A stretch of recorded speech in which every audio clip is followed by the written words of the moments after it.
What was that? Where's that voice?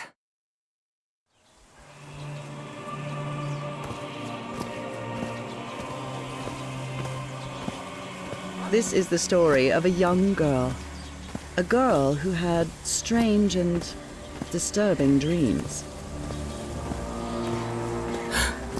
I know this place. I've been here before. This is the ancient stone city amidst the jungle.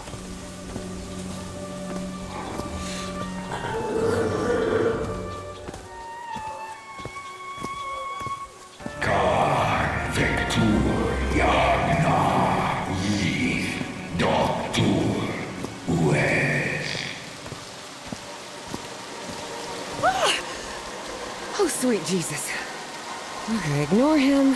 Just ignore him. He's not gonna hurt you. Just keep going.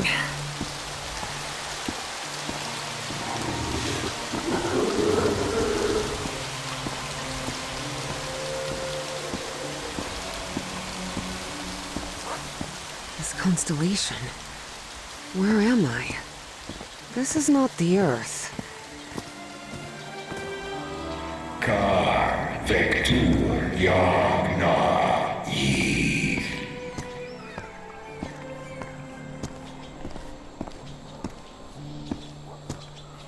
Kan Vector Yagna Yith. In other words, find a statuette and save my race.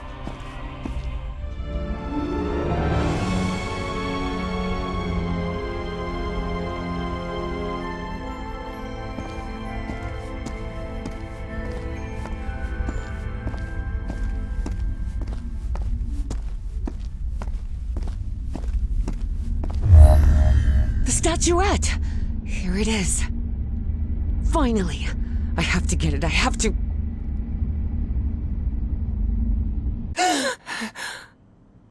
This is the story of Evie Drayton. Quick. Before I forget. Where did I put my notebook? I have to write everything down. Looking for answers was part of Evie's observant nature and analytical mind. Her recurrent dreams began shortly after a period in 1956, when she'd completely lost consciousness. Spitsbergen Island and Svalbard. Apparently I researched this area of the Arctic thoroughly during the time I lost consciousness. Spitsbergen Island and Svalbard. Apparently I researched this area of the Arctic thoroughly during the time I lost consciousness.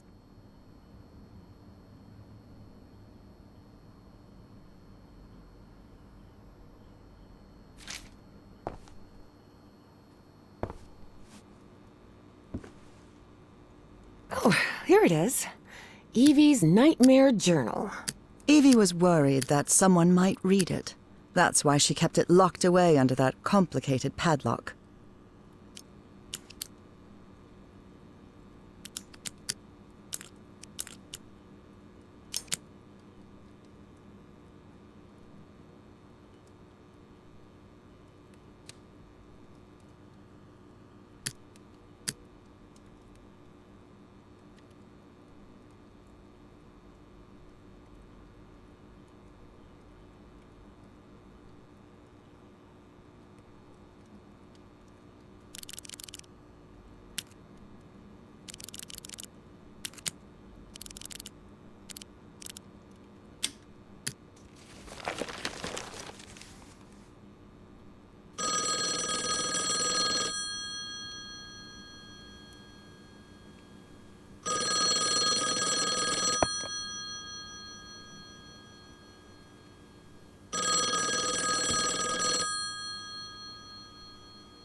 Yes, Is this... are you Evangeline Drayton? that's right. Who am I talking to? I am the Dean of Archaeology at Miskatonic University. I believe you wanted to ask me some questions, right? Yes, of course. It's a pleasure to finally meet you, Professor Meet me today at 6 p.m. at 5 Prospect Road, outside of Boston. Boston? That's almost a 2-hour train ride from Arkham. I thought Do you want to talk or not? Yes, of course. I'll be there. 6 p.m., Prospect Road. See you in a couple of hours, Professor. All right, I should get ready. There's a lot of information here about my strange dreams and my amnesia. I'd better go through it again before I leave. I don't want to miss any questions when I talk to the professor. I've always been a good student, but during my amnesia period, I almost reached excellence. I wish Pop...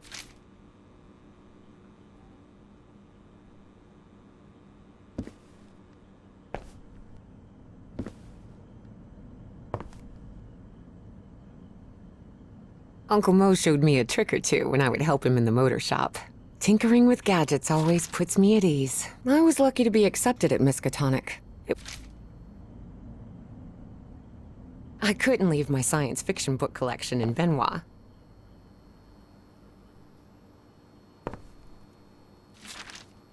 This photo was taken during my amnesia. When I saw this picture, I couldn't believe it. It's the same statuette I always see in my dream. Beatrice, along with me, is one of the few ladies studying physics at...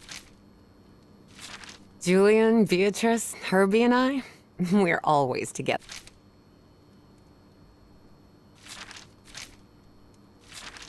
This scary fellow that haunts me in my dreams is a Dimetrodon. He roamed the Earth 200... I've searched every astronomy book at the Miskatonic Library, but none of them contain any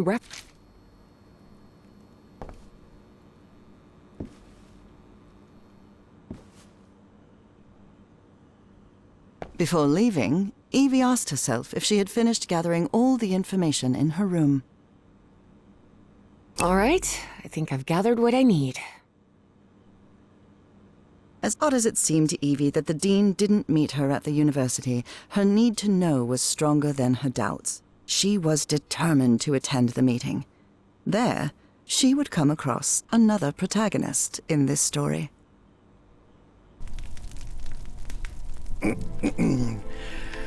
So, you have finally decided to talk to that young lady, Professor. Yes. Acknowledging responsibility for our previous mistakes is vital to moving forward. You've taken a crucial step in... Listen, there's no need for us to talk, Doctor. The only reason I let you into my house is because you insisted it was necessary to prescribe my medication. This is also the story of a sad, guilt-ridden, and lonely man. This is the story of my husband, Professor Harry Everhart. Yes, I know well enough that discussing the effectiveness of our therapy sessions with you is futile. But you need to understand that therapy is just a part of the whole treatment. Without it, I can't go and... Ask whatever you deem necessary, and let's get this over with as soon as possible. Fine. What about your position as dean at Miskatonic University?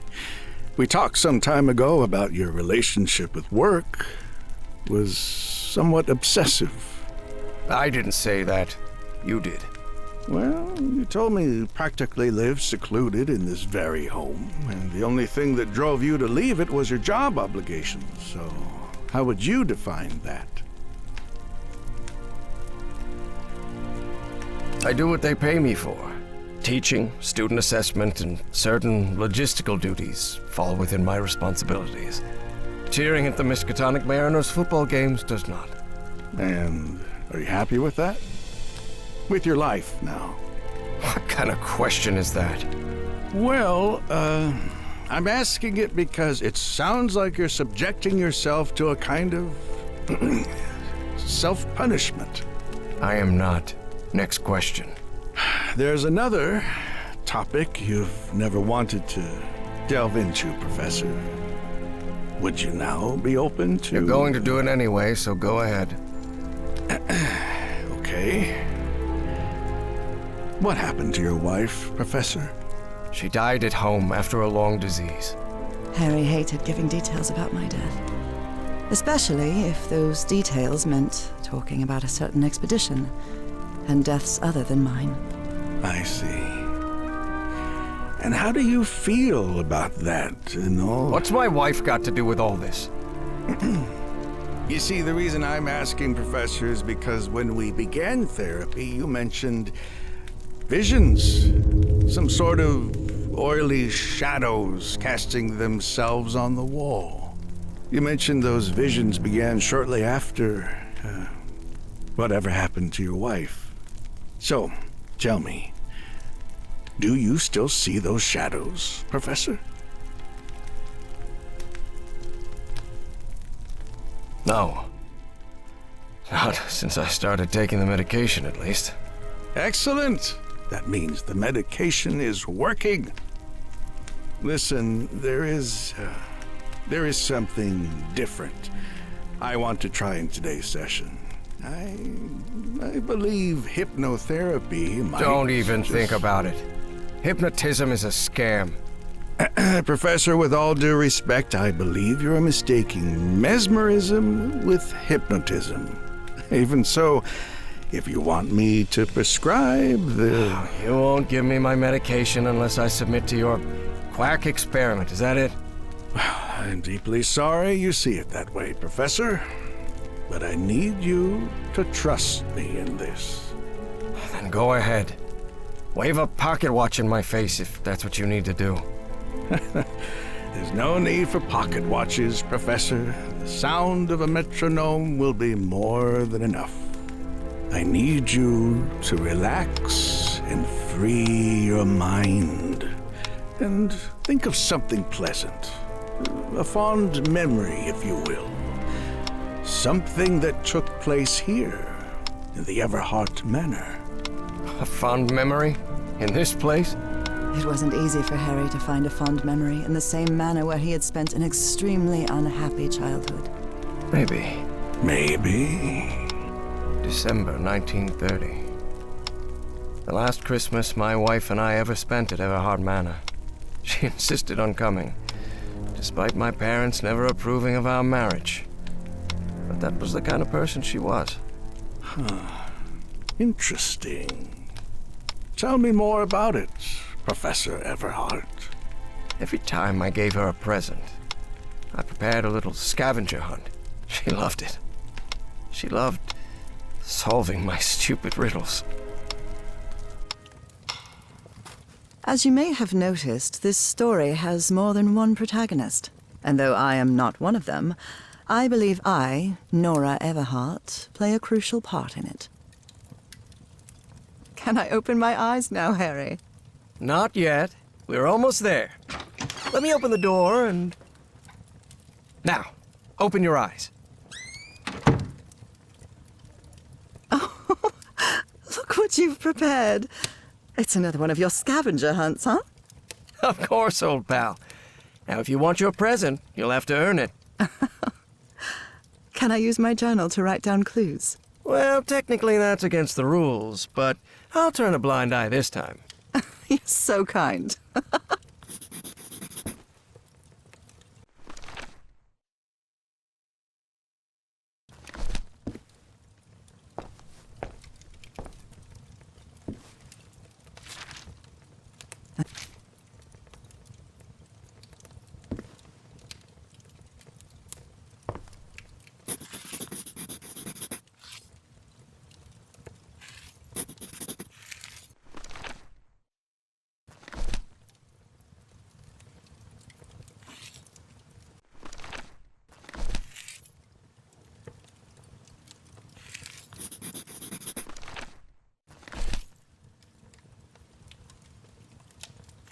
Lovely.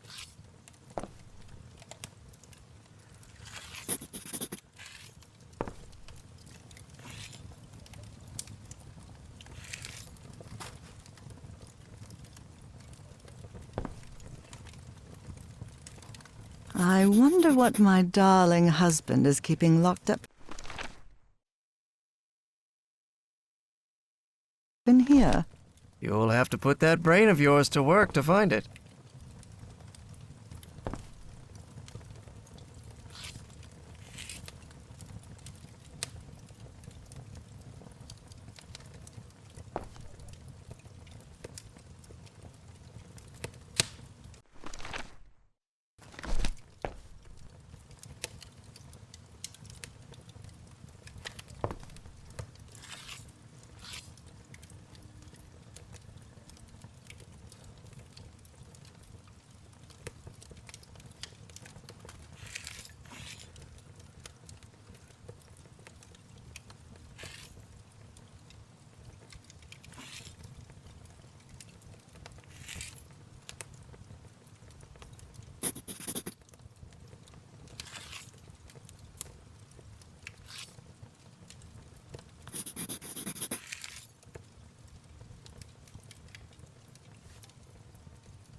Oh, look at your sad little face in this photo. You know me? Wait. There's something wrong in this memory. This wasn't... Ignore it. Focus on that moment. Your wife. That happy memory.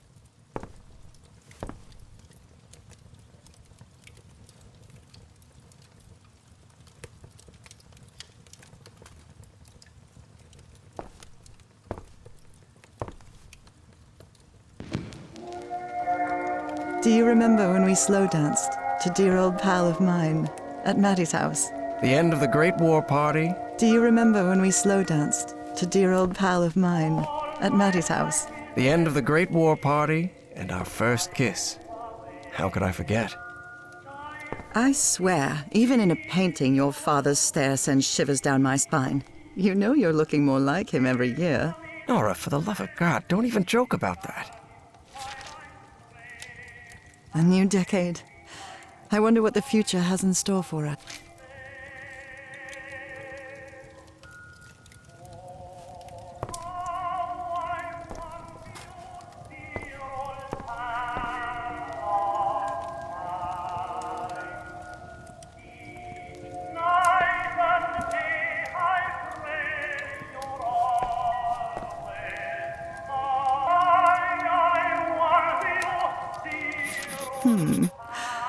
What are you up to now? I'm seeing those oily shadows in here. Why am I seeing those shadows? Focus, Professor. Keep remembering.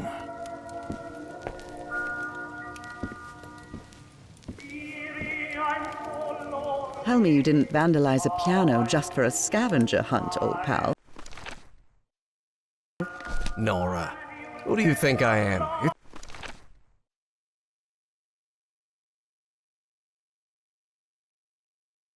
It's just crayon.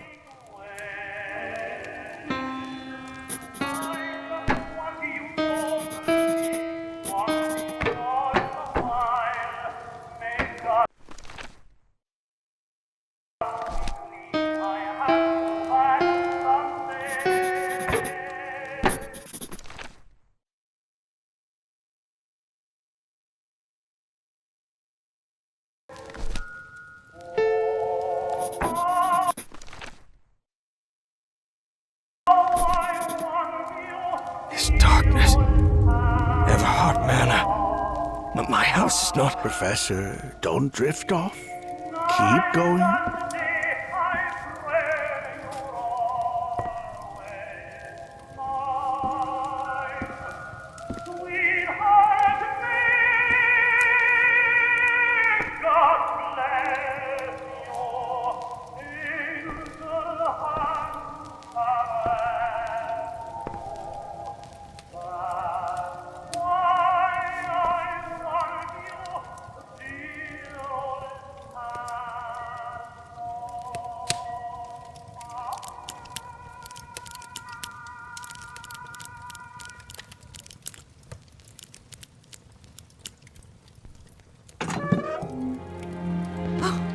Harry, I can't believe it!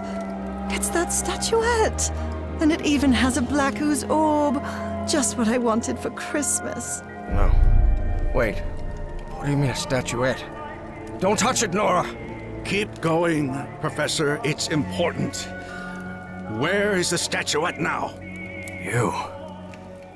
You're no psychiatrist. Who are you?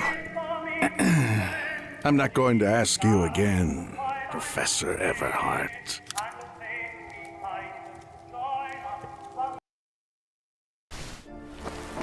Shortly after Harry's peculiar hypnosis session, Evie finally arrived at Everhart Manor. Prospect Road 5. Here it is. Professor Everhart. It's me, Evangeline. Wait. What is going on here? Professor? Is everything all right? Most people would have turned away and left, but not Evangeline Drayton. She had been waiting for months to talk with the professor. No way was she letting it slip away. So, she decided to climb over the walls of the Everhart Manor.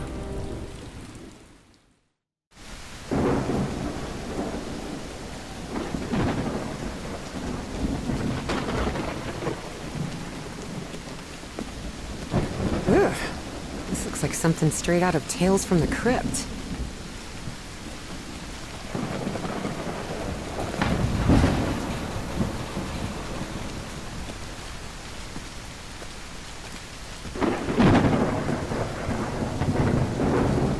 Hey, that window is open.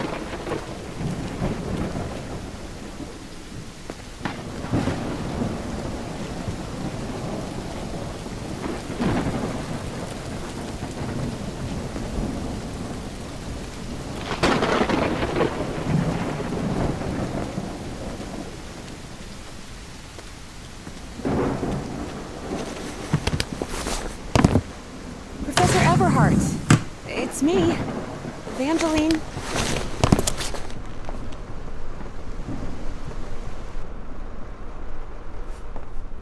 It appears the Everharts have been quite well off for generations. Or so they used to be.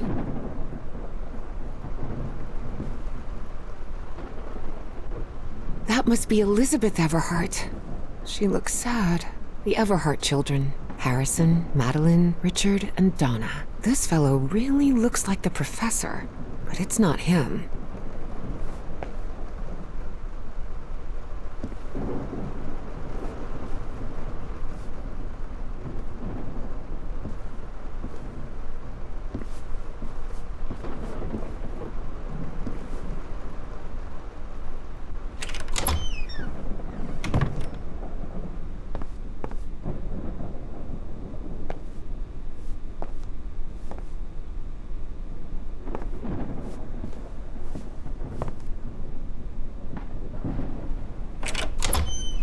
Wow, look at the size of this library. It's almost as big as Miskatonic's. Actually, it wasn't even a third the size of Miskatonic's library, but young people can be terribly impressionable at times.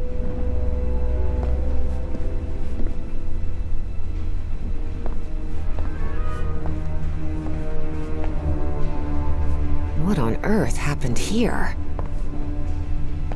I wish this fireplace was lit. It's bone-chilling cold in here.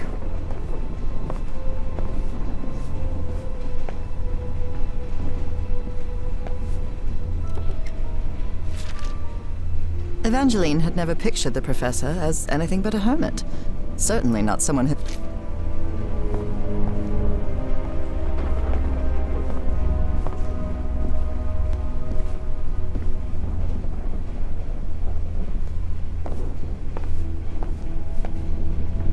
Darn it. This door is locked.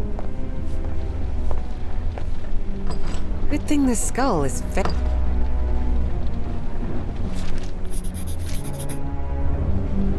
Evie's last remarkable trait was her extraordinary memory, a gift I was never blessed with. So allow me, the narrator of this tale, to be the one taking notes. For the sake of clarity, of course. Goodness gracious. The professor's taste in literature is nothing if not peculiar.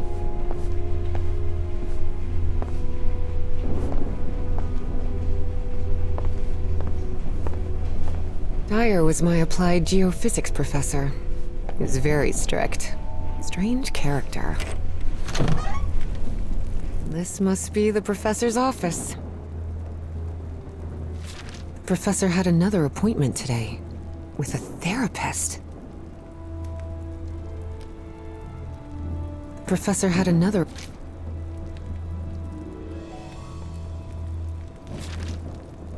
Nora and Harry? The professor was married.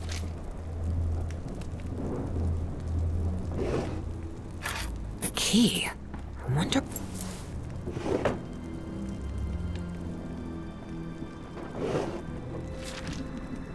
Despite his tone, this Bowen fella doesn't seem particularly friendly.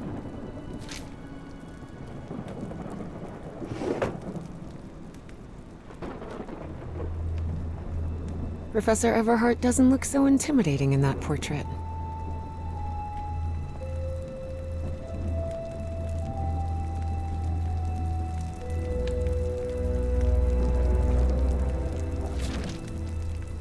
greenhouse and the mausoleum.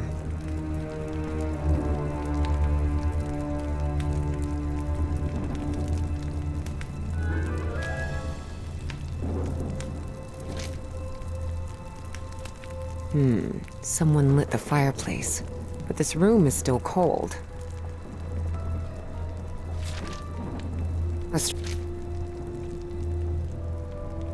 Books in different languages. Spanish, Italian, German, Latin. Looks like one is missing.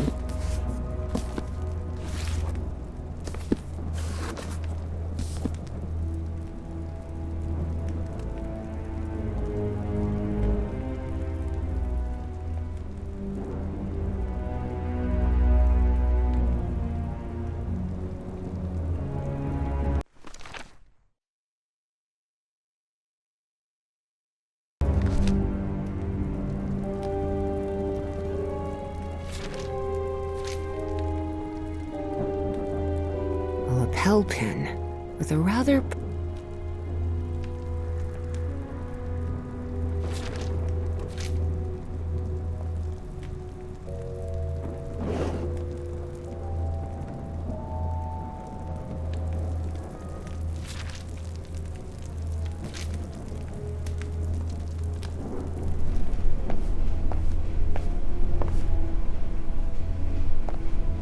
What on earth happened here?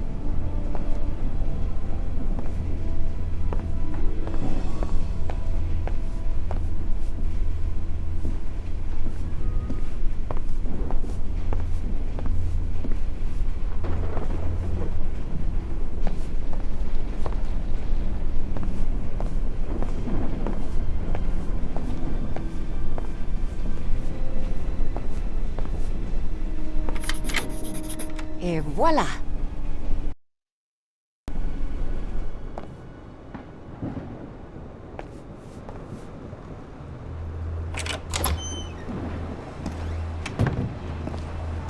Can't see a thing in here.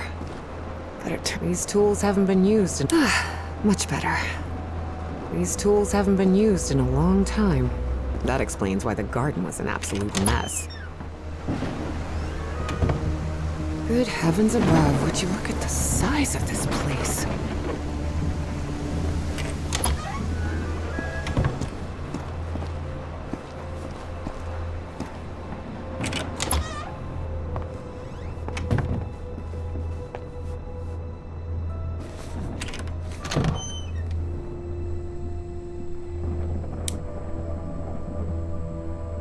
Ripped canvas.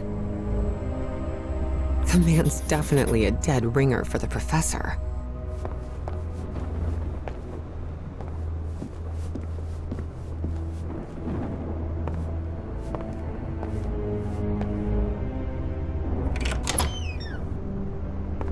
Wow, this room is really depressing.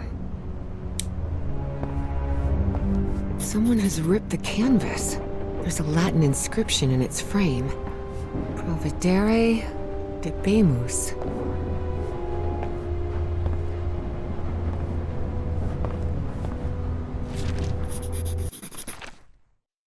Looks like a memorial of some kind, dedicated to a woman.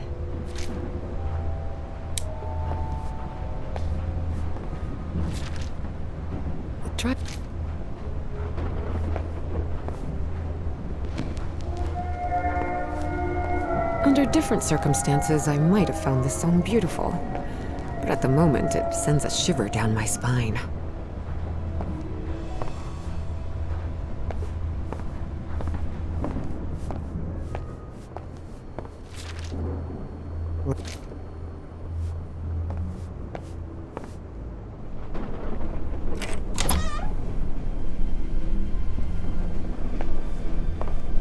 Such odd totems. Are these fishes? That expedition must have been quite important for him. Oh, it had certainly been important to him, and to the other expedition members.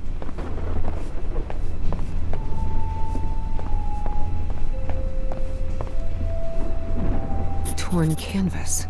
The frame reads, Sed Futura.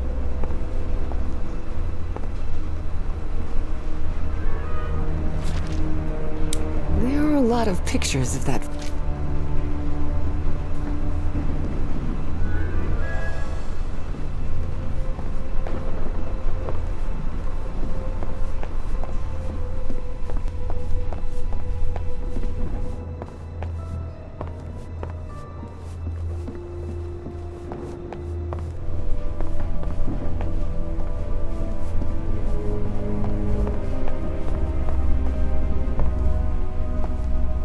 I wish this fireplace was lit. It's bone-chilling cold in here.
Looks like there's a symbol carved into that bucket.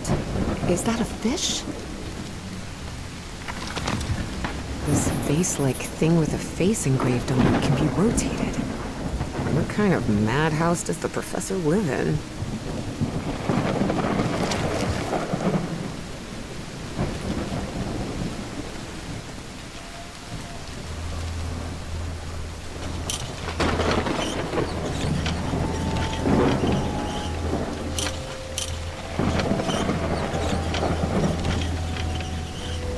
Looks like there's a symbol carved into that bucket. Is that a fish? It's raining cats and dogs here.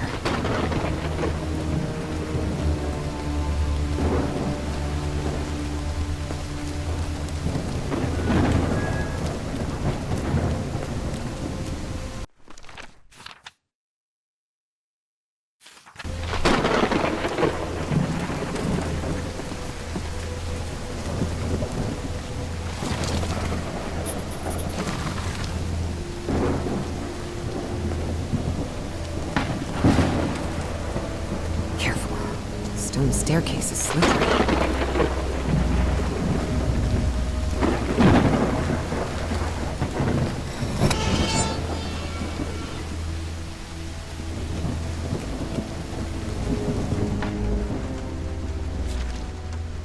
Hidden room?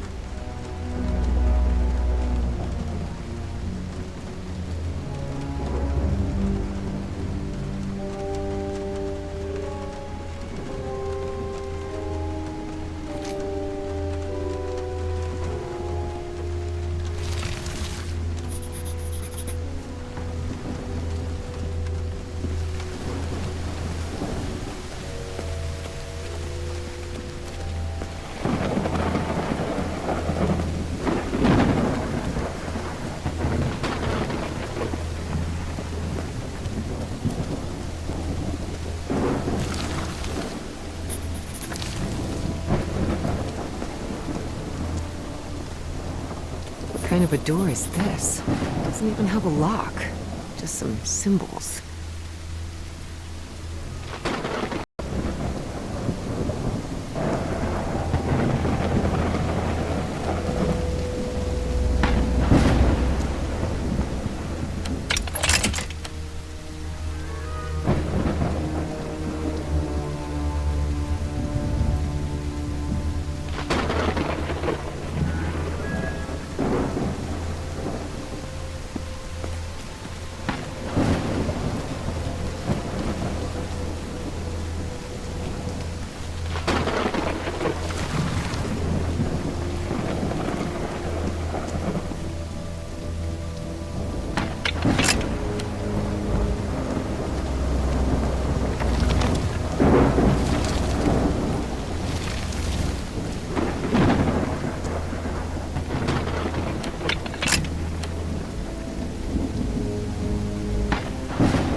No use. It's locked.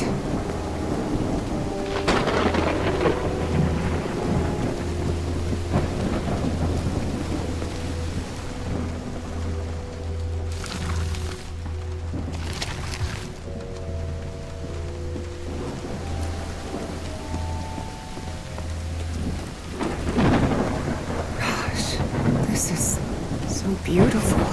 Yeah. It's a woman's grave. Nora Ep, such a graceful and elegant woman. Evie certainly had a keen eye for beauty.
Looks like there's a symbol carved into that bucket.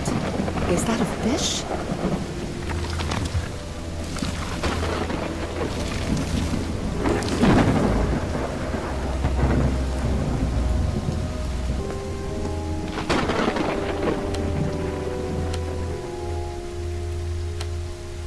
What kind of a door is this?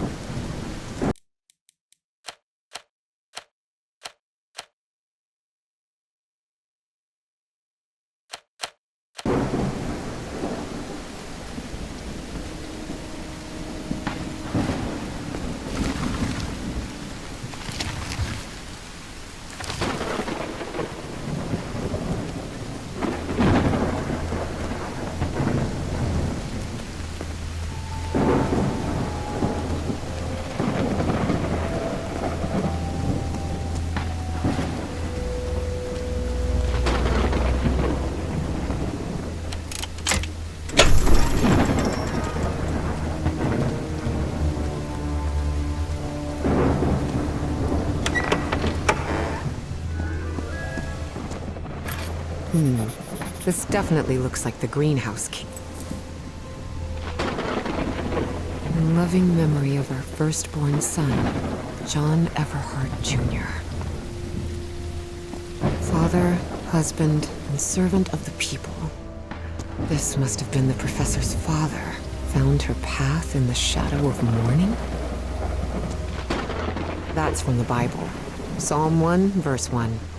This person must have been quite devout. Maybe this guy was in the... Harry rarely spoke of his brother John, mostly because he had never known him. The boy had died years before Harry was born. Still, he believed that a tragic incident had played a critical part in his mother's obsession with the occult. Now it's open.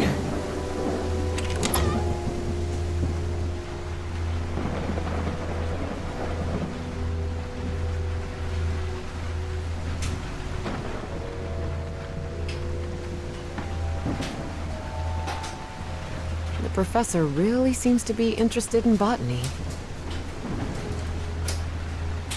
It appears to be a Spanish edition of the science fiction novel The Future Eve. I'll keep it, just in case.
Secret compartment? Evie had never been good with languages, least of all a dead one like Latin. Even so, she managed to grasp the general meaning of the phrase. We can't change, but we must anticipate the future. Unbelievable. There's some kind of secret compartment in the fireplace. Looks like a music box of some sort.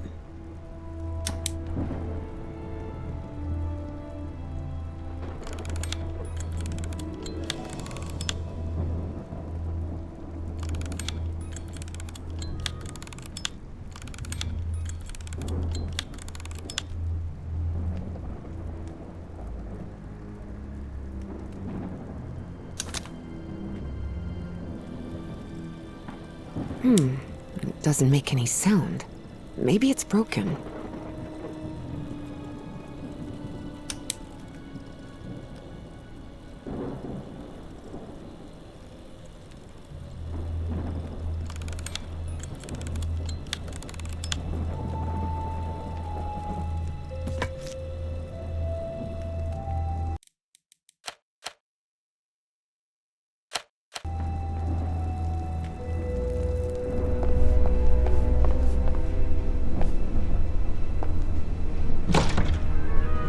definitely like a mystery novel.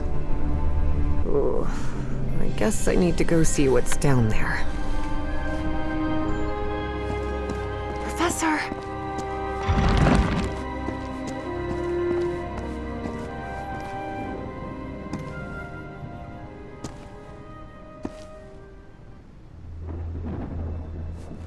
Professor! Professor! What happened?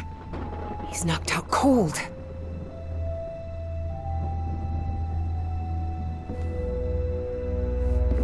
The statuette's broken. And the sphere. Shattered to pieces. I wonder if I... No! Don't touch it! Don't touch it.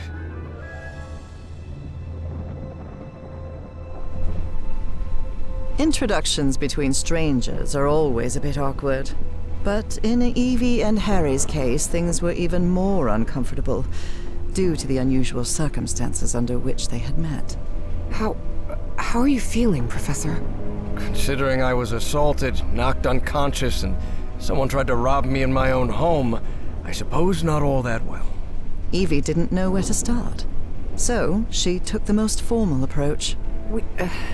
We haven't been properly introduced. I know who you are, Miss Drayton. We had an appointment today. And I can also imagine what it is you want to talk to me about. Evie was taken aback. He knew? So Professor Everhart had read her letters after all? I suppose you have some questions for me, so go ahead.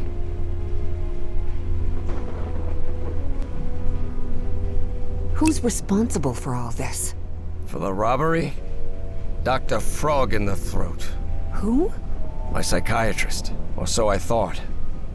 I never should have brought him here. I've been too careless. What is, or was, that statuette? You haven't touched any of the pieces of it, have you? No. You made that very clear. Good. Because that black orb is made of... Harry thought of telling her the orb contained the blood of an elder god that came from beyond time and space. But he chose not to frighten Evie for now. a very dangerous substance.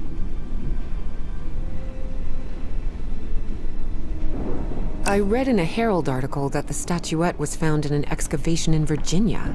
Is that correct? Yes. In the caves near the Rappahannock River. It was led by a professor from Miskatonic, right?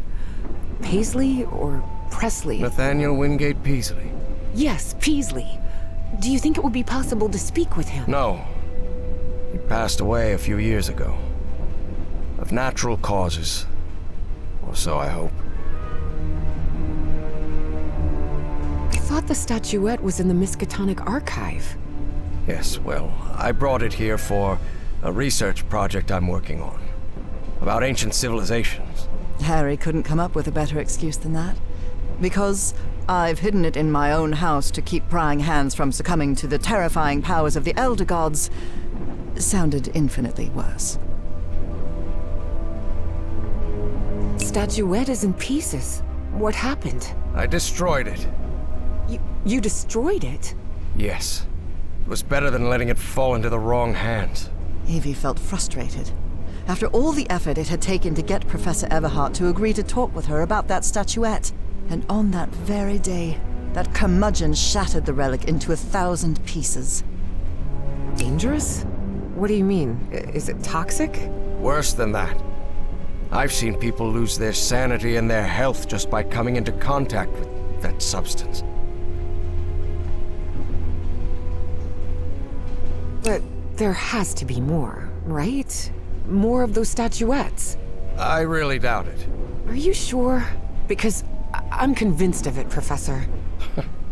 And why are you so convinced of that? I've seen them. In my dreams. What are you talking about? Dreams about strange and ancient artifacts brought Harry bad memories. For personal reasons. My dreams. I mentioned them in my letters. You remember? So, I have long dreamed of a place. It's an ancient stone city, hidden in the jungle, from prehistoric times. And there are more statuettes like that one, all holding those black orbs. Miss Drayton, you better forget about... So, if Peasley found that statuette in Virginia, maybe there could be more there. Listen to me, Miss Drayton. Maybe in those caves I could find more... Enough of that! How could you be such a fool? Haven't you listened to a single word I've said? Don't you ever think of going near that cave in Virginia. Professor, you can't be serious. I need answers. Of course I'm serious! I forbid it! Would you stop yelling at me? Grumpy old jerk. Look, I don't know who you think you're talking to, but nobody speaks to me in that tone. And what have I done to you to be so mad at me anyway? Because as far as I know, if it weren't for me, you'd still be locked up behind that fireplace. So you can talk to me till you're blue in the face, but you're not going to forbid me from going anywhere. Do you understand me? It had been years since anyone raised their voice at Harry, and for the first time in a long time, he felt that an interaction with another human being had been authentic. Perhaps not very enjoyable, but authentic nonetheless. That fireplace can be opened from the inside, Miss Drayton. Oh, well, But even so, I owe you an apology. You've taken quite a risk without even knowing me, Miss Drayton. So, thank you. all right. Apology accepted. You're completely determined to go to those caves, aren't you? Yes, absolutely. You're right. I can't stop you from going to Virginia. But how do you plan to get there from Arkham? Well, I don't know. I hadn't really thought about it. I don't think there's a regular bus service, is there? No, there is not. So here's my proposal. I'll go to Virginia with you. I'll take care of all the expenses, don't worry. If there's one thing I have plenty of, it's money. All I ask in return is that you please follow my instructions while we're there. And be very careful. We'll look for whatever it is you want to find there, and then we'll leave. Agreed, Miss Drayton? Yes, yes. Thank you so much, Professor. And don't worry. I promise I won't get in any trouble. Harry couldn't help but doubt that Evie would keep her promise. But even so, he immediately liked that sharp-tongued and stubborn girl. Which made sense. Harry had been a good friend of Evie's father, after all.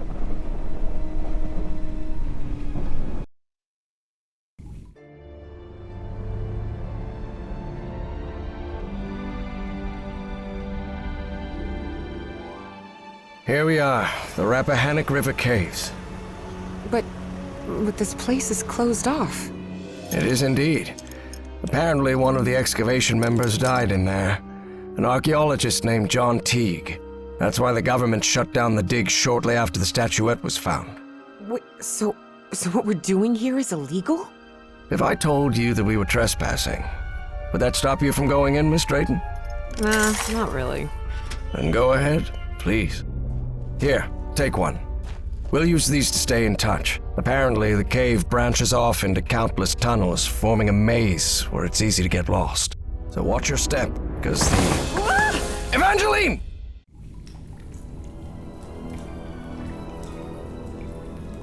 Miss Drayton! Miss Drayton, can you hear me? Are you all right?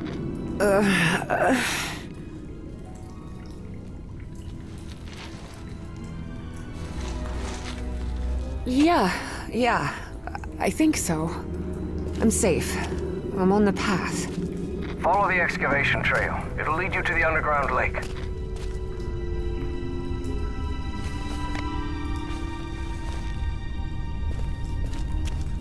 A lake? In here? Yes. The water from the Rappahannock seeps through limestone, so there's a complex hydrological system inside the cave. Peasley mentioned they had come across the statuette somewhere around that lake. It was one of the few things he still recalled from the dig. Wait, he didn't remember the dig? In his own words, he suffered a period of absence. Amnesia of some sort. He didn't even recall planning the excavation.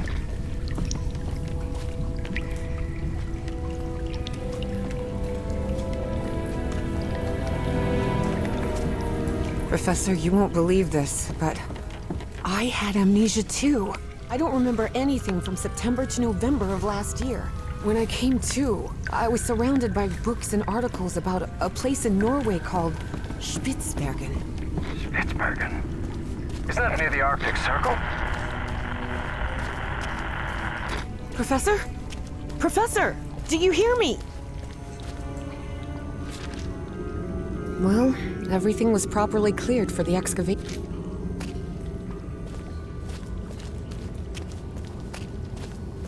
Wow. What is this place? Miss Drayton, over here. I'm here. I'm glad to see you. I thought you'd gotten lost. Are you all right? Yes, thank you. You weren't lying about those tunnels. Have you found anything, Professor? This mural. Come take a look at it. Though Evie chose not to mention that report, it gave her a clear sense of the danger posed by the black ooze.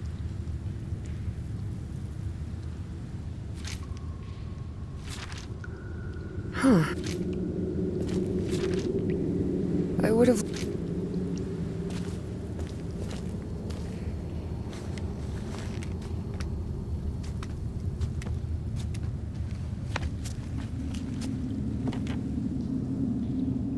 What do you think this means, Professor? Warnings? Directions? Timelines? For now, it's hard to tell. Notice how, even though the stone seems to have been carved millennia ago, the lines repeat with an almost rhythmic cadence.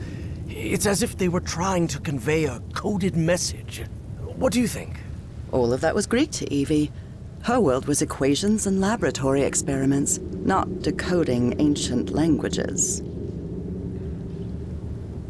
Well, I'm no expert in architecture, but I think I've seen structures like these in my dreams. Really?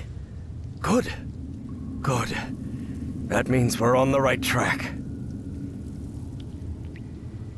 Gee, you do seem genuinely interested in this. Well, it's an occupational hazard, I suppose. Despite his best efforts, Harry had failed to bury his excitement for archaeological fieldwork. But I'm mostly doing this to help you. Do you think we might find more statuettes like Peasley's down here? Miss Drayton, you were the one convinced you'd find more statuettes here, not me. Yes, you're right.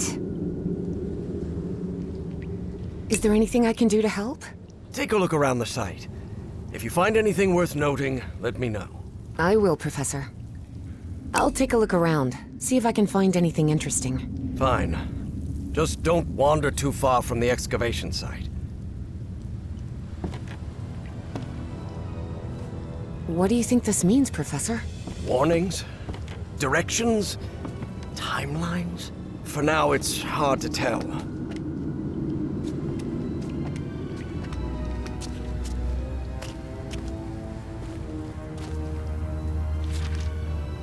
Such strange plants.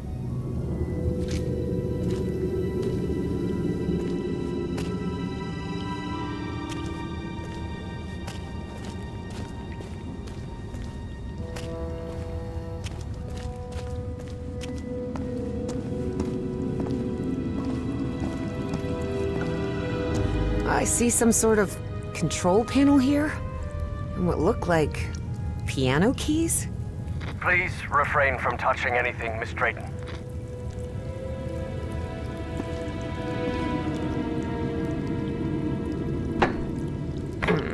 No, this isn't working.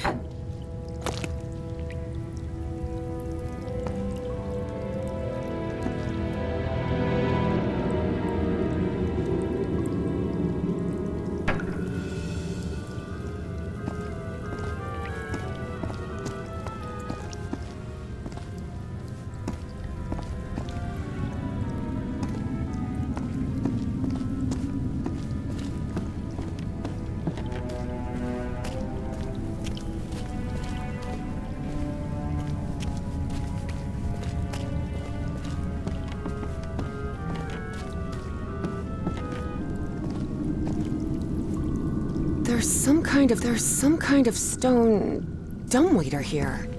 What? A dumbwaiter?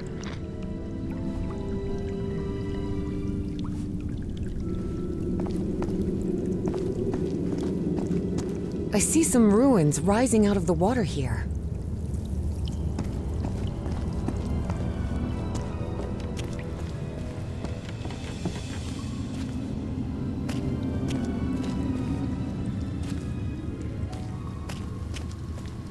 I found some diving equipment.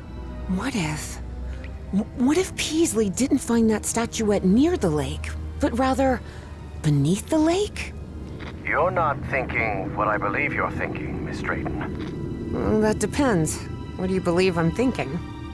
Getting into that diving suit and going down into the depths of the lake. No. I just want to take a look around. That's all.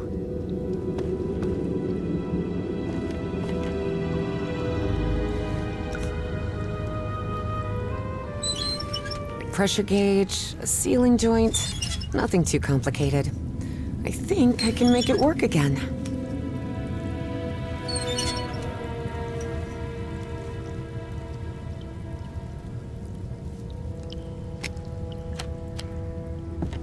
This is the hose where the pressurized air comes out of. This is the hose where the pressurized air comes out of. The wiring in this place doesn't look too tricky. I think I could get it running again. They're teaching physics majors to repair junk now? Hardly. My Uncle Mo showed me the ropes. He and my dad had a workshop back in Benoit. Even so, try not to touch anything, please. Now it's working.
This is the hose where the pressurized air comes out of. This empty cylinder will do.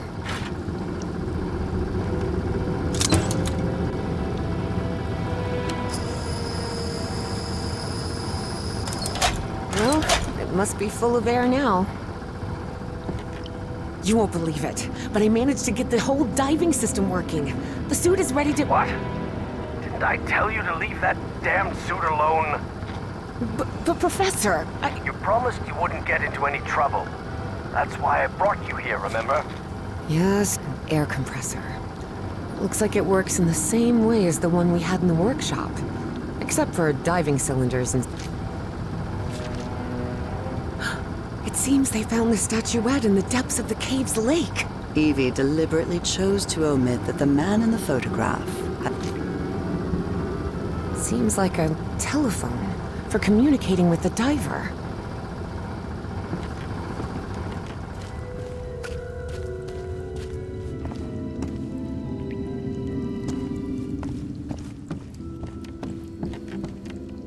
Here's another one of those murals, and it looks better preserved than the one you're examining.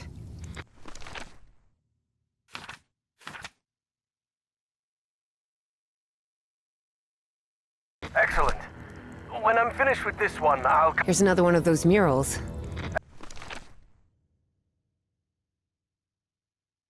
Excellent. When I'm finished with this one, I'll come take a look.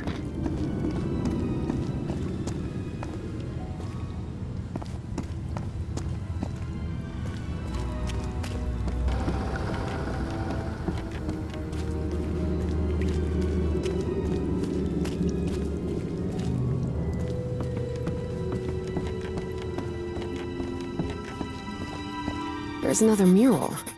Looks like instructions of some kind. Just a series of steps to follow.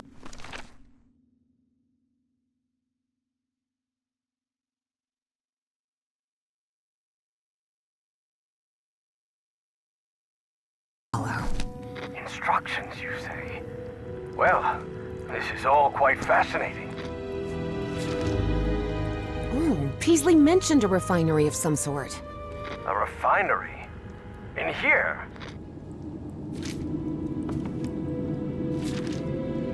10 feet? I wonder why these structures were so colossal.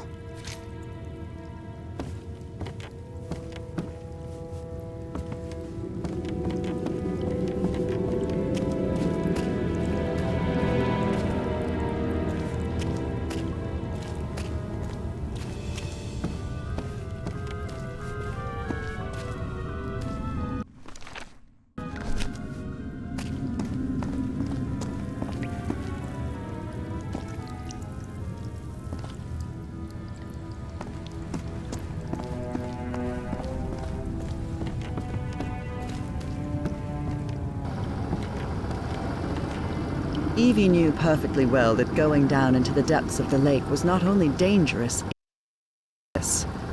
besides, she had given the professor her word. So she asked herself if she really wanted to go down there. And the answer, of course, was yes. Professor, can you hear me? I'm sorry, but I'm going down. What? Are you out of your mind? Don't do it! You're going to... I have to go, Professor. I'm sorry.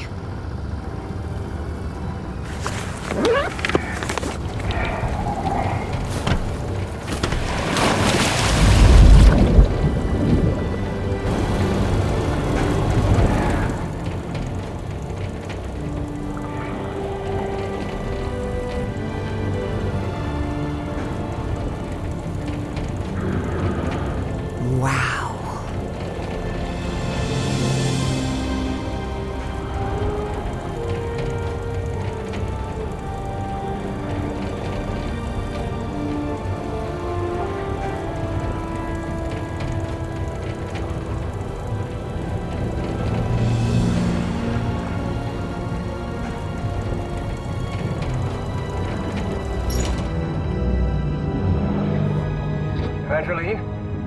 Evangeline? Can you hear me? Yep, I'm here, Professor. How could you go down there on your own? That was utterly reckless. Don't you realize the danger you're in? Come back up right now. Please calm down. It's all right. I just want to take a look down here. Evie felt she was so close to finding answers. And she was already down there. What harm could it do if she just took a look at that refinery? This is madness.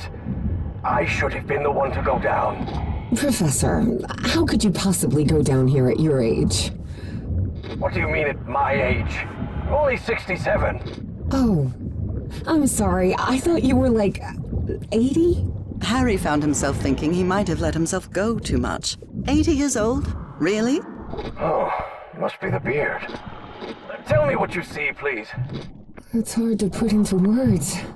I never imagined an underwater cave could hold so much beauty.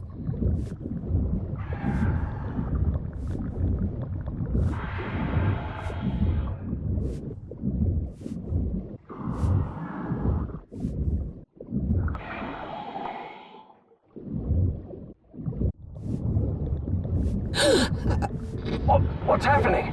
This place is full of black liquid waterfalls? Miss Drayton, please.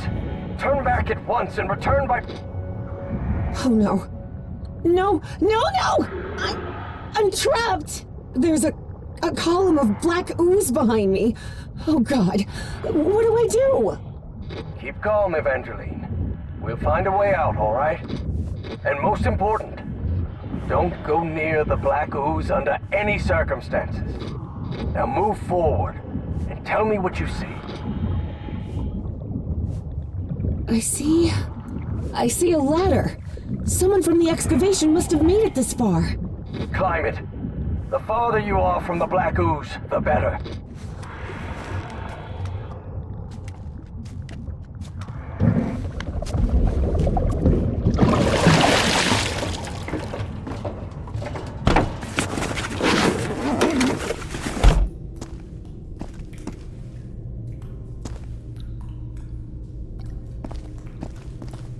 I'm out of the water. I think I'm in the refinery Peasley talked about. Professor, there's another mural here. Looks like a creature carrying the statuette and breaking the black ooze flow. So that statuette repels the ooze? I don't know if I can actually do anything here. The whole chamber looks dead. We were wrong about the statuettes, Professor. They're not ritual or ornamental objects. We were wrong about the statuettes, Professor. They're not ritual or ornamental objects. They're just energy containers, like a car battery.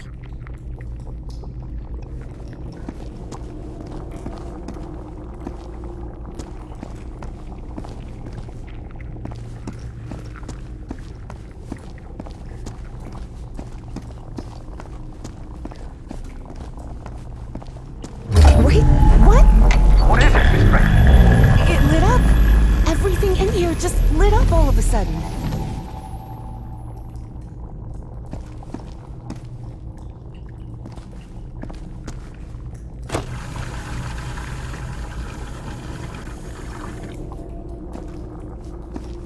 I'll try to redirect the black ooze upward.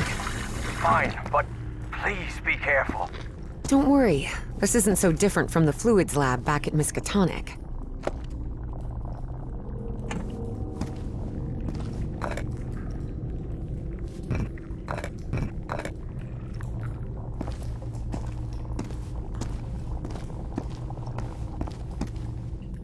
I can see one of those murals in here. But this one is massive. Wait a minute. I know this. I've seen this hundreds of times. In your dreams? No. At the university. This is a blueprint. A technical drawing. Thousands of years old, but that's what it is. And you won't believe this, but everything in here runs on... Black ooze. How could you possibly know that? I just know. Tell me what else is in the mural.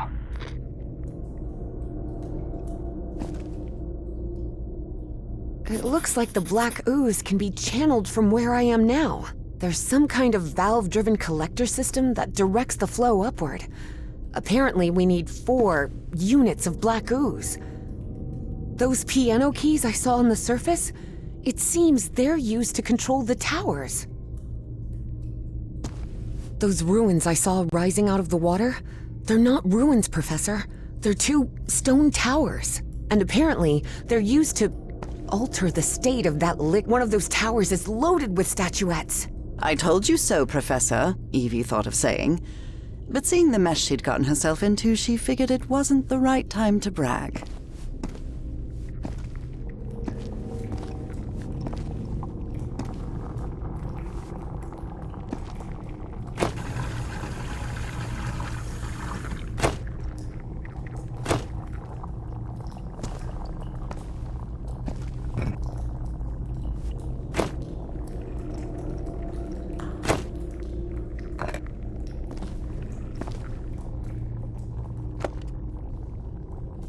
Looks like I can't pump this up until the big tank is completely full of black ooze.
Looks like I can't pump this up until the big tank is completely full of black ooze. Looks like I can't pump this up until the big tank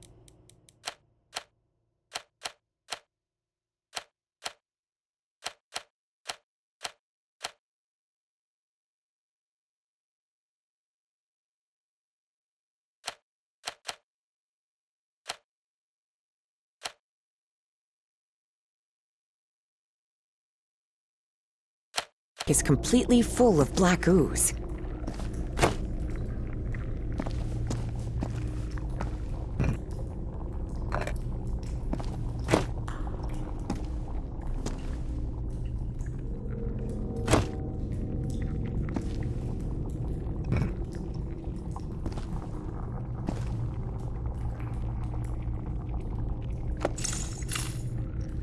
Looks like I can't pump this up until the big tank is completely full of black ooze.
This'll be impossible if there's water in between the units of black ooze.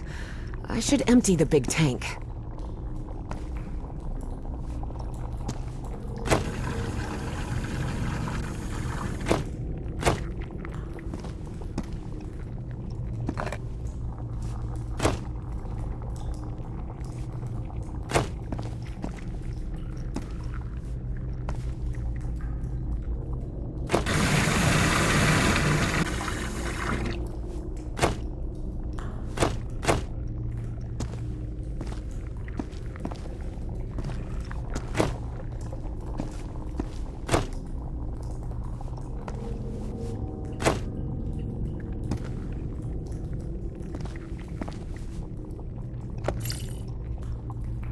Looks like I can't pump this up until the big tank is completely full of black ooze.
Looks like I can't pump this up until the big tank is complete. This'll be impossible if there's water in between the units of black ooze.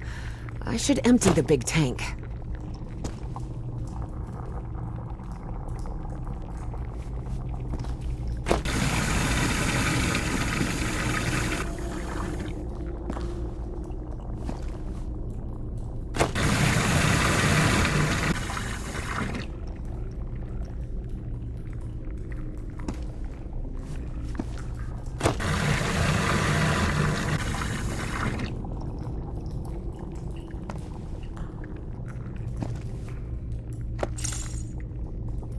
Looks like I can't pump this up until the big tank is completely full of black ooze.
think I've got it. I've redirected the black ooze upwards, so...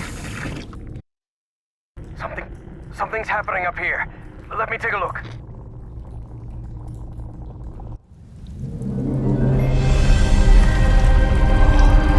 What is that?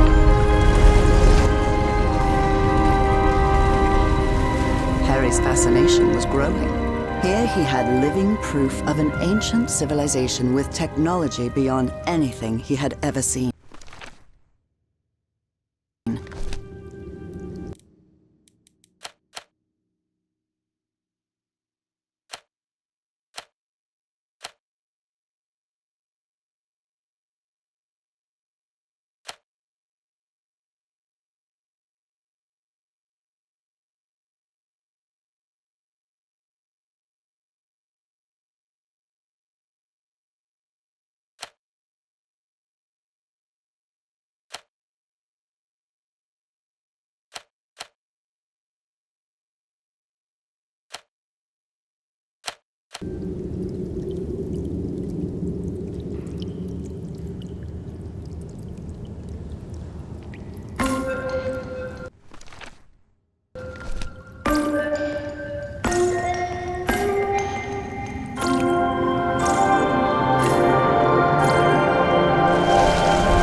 Towers. Stone towers.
As the towers can move in that direction.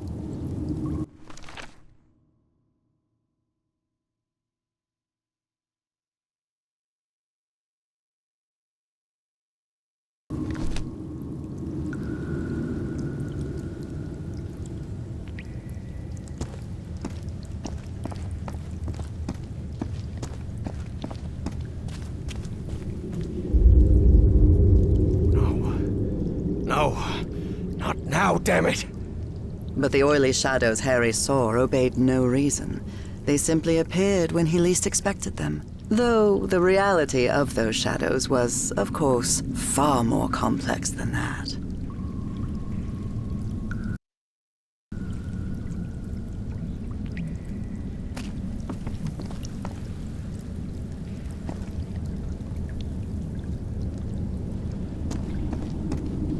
Evangeline, there's another mural in here. Do you think you can interpret it, Professor? What does it portray? Apparently they used fire to do... something. That makes sense. This is some sort of refinery, after all.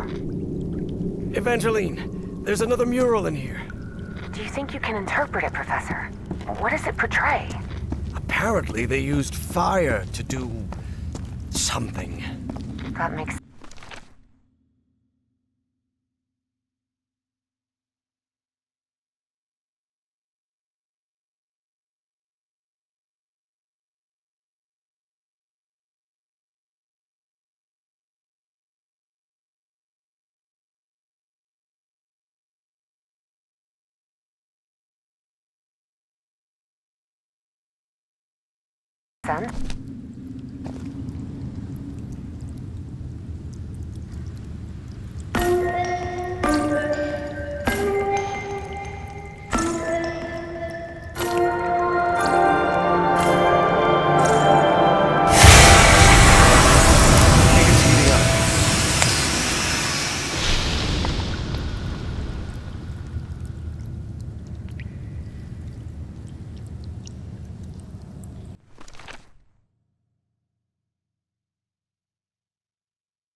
Evangeline, I think we can use this contraption to exchange items between us. The dumbwaiter, you mean? Yes, the dumbwaiter.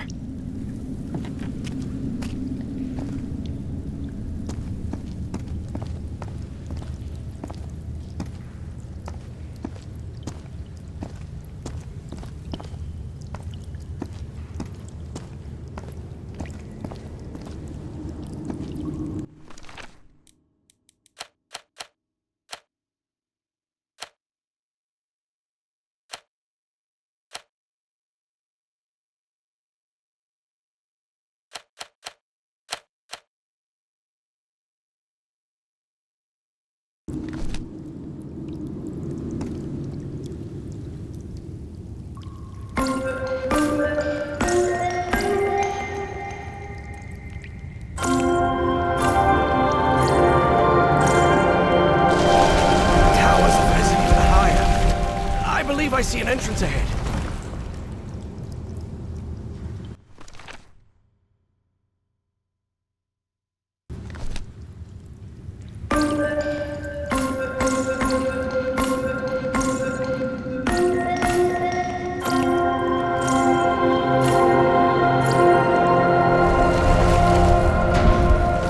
I think that's as far as the towers can move in that direction.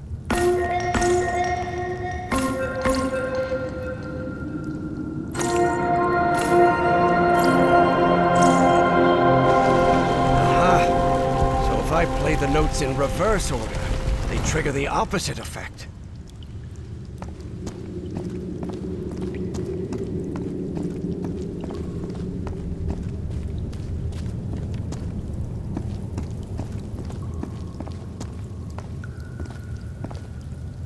This is empty. Something could fit inside. What does this mean? Filling?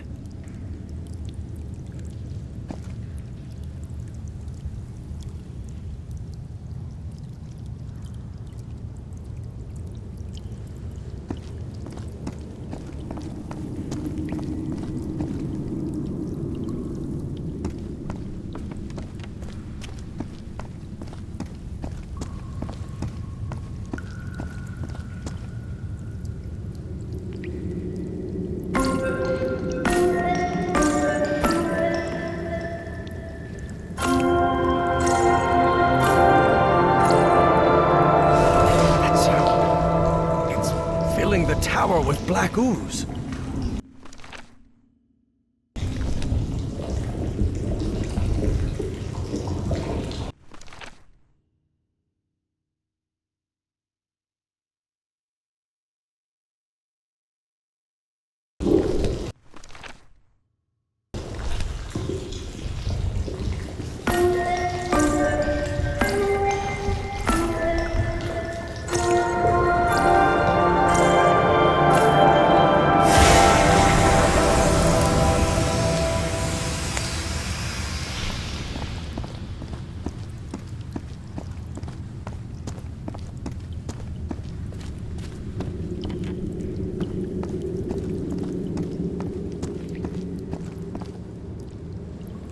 This is empty.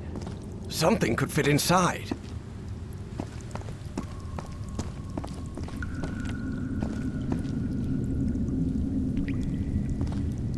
Evangeline, I think we can use this.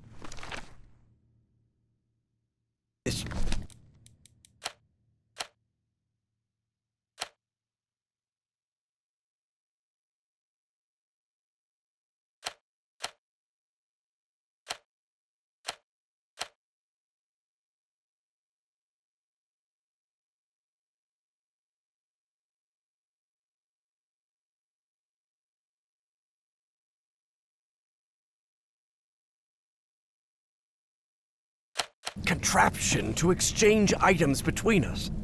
The dumbwaiter, you mean? Yes, the... Oh my. What is it, Professor? You are right. The stone tower is filled with statuettes. For many years, Harry had been haunted by that statuette. Still, he felt reassured to find that none of these held a sphere of black ooze. The statuette fits perfectly.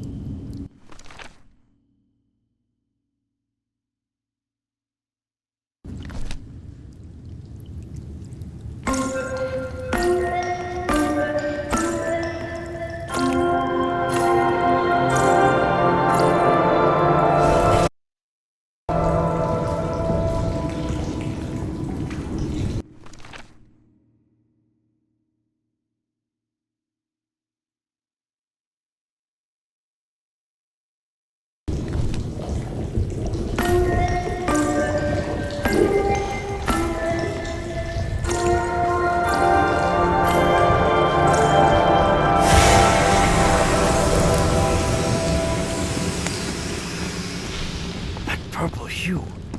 Yes, it should be complete now.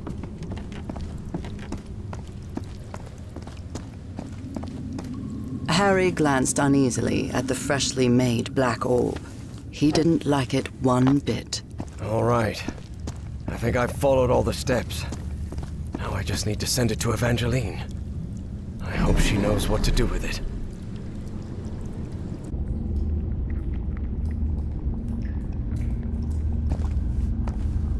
Evie finally held the statuette in her hands, and at once she felt disappointed. Yes, the statuettes were containers of Now it looks right.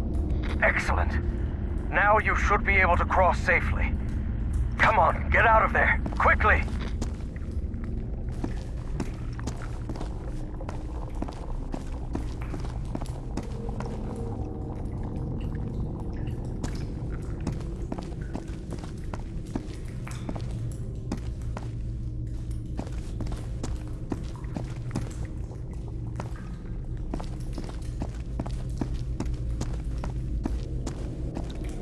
Not a chance. I need to put on the diving suit first.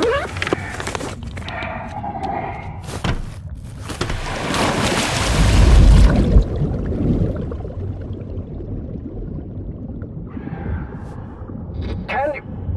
me... and... Professor? I'm losing you. Delene! Professor! Professor! I can't hear you!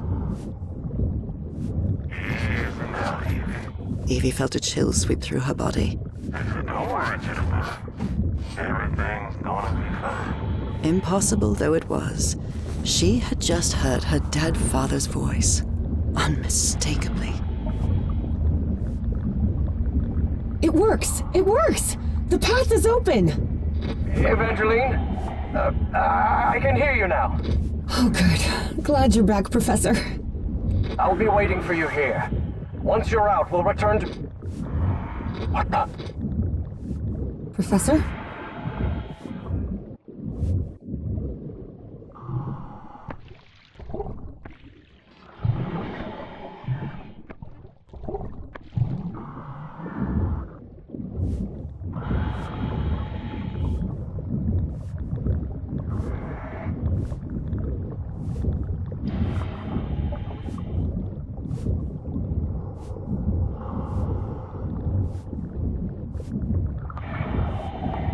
Evangeline, listen to me.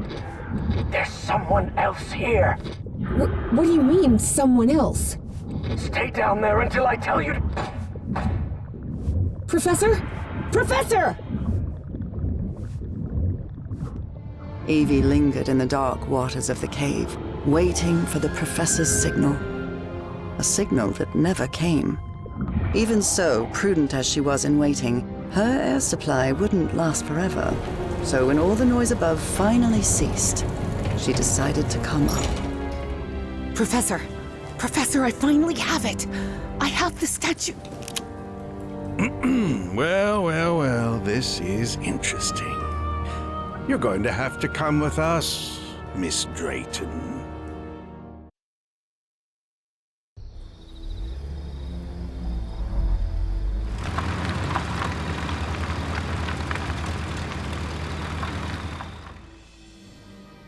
Wake her up. Welcome back, Evangeline.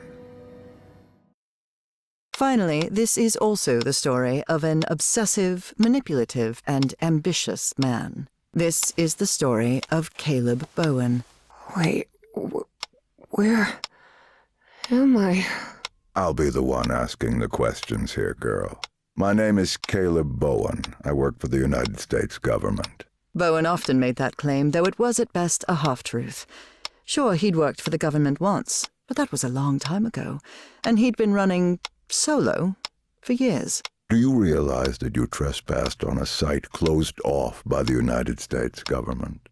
And more importantly, that you were seen in the company of Professor Harrison Everhart. You may not know this, but Everhart is a subversive individual.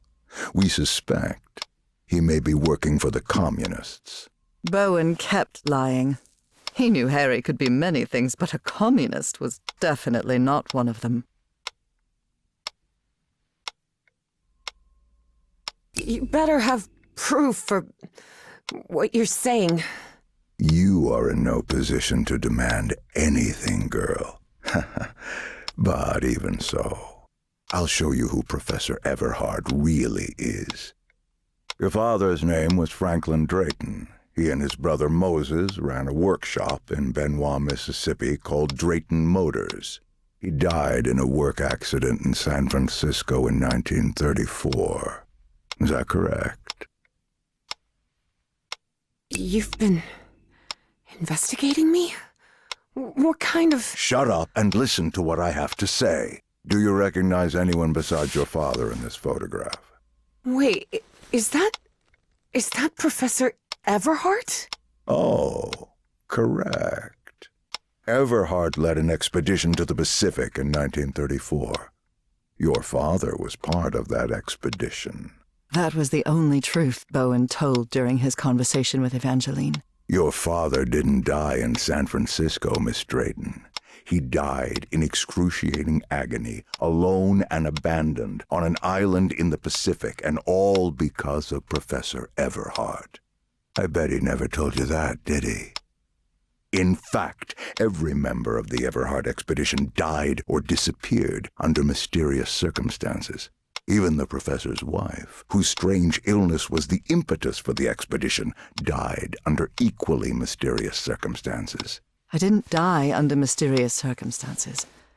I died in our bed, holding Harry's hand. But Bowen had no interest in telling that part. How can you possibly know that? One of my associates was part of that expedition. She also perished, though not before informing us of what had happened. Evie was in shock and full of doubt. The professor was a withdrawn and sullen individual and, frankly, really hard to deal with, but could he also be responsible for her father's death? Despite her doubts, she kept silent, and wisely so. She still didn't trust this Bowen fella, regardless of his claim that he worked for the government. Now you know the kind of person you've gotten involved with, Evangeline. And the kind of trouble you're in. I have a few questions for you. For your own good, I suggest you cooperate. That platform beneath the lake in the Rappahannock River caves, how did you manage to activate it?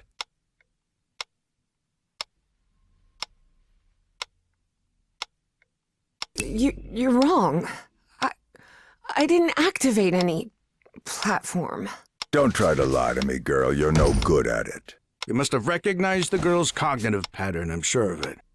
She even mentioned a period of amnesia. Just like Peasley. I hope you're right. Evangeline had not the slightest idea what those two men were talking about. Next question. You said a word while you were asleep. Narcotis. Do you know what that means?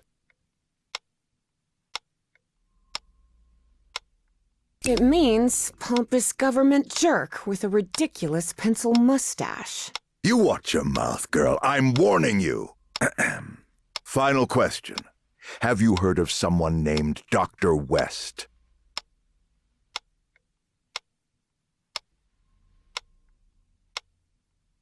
Yes, he's a famous proctologist. Maybe he could help with your hemorrhoids. This is a waste of time, Farrell. It's obvious the girl is hiding something, but there are more effective and less traumatic ways of getting that information. You're right. Proceed. You expect me to buy that this old geezer with a bow tie works for the government, too? You'll recall I mentioned that Evie was feisty and stubborn as a mule, and whatever they had injected her with wasn't doing much to tame her spirit. I like to laugh too, Miss Drayton. Please take a look at this. Do you understand this Even though it was written in those puzzling characters, Evie understood the book's title. Narcotic manuscripts, non-linear displacements toward the Great Library, and reversible transfer of cognitive pattern. Tell me, Miss Drayton, what's written in the book cover?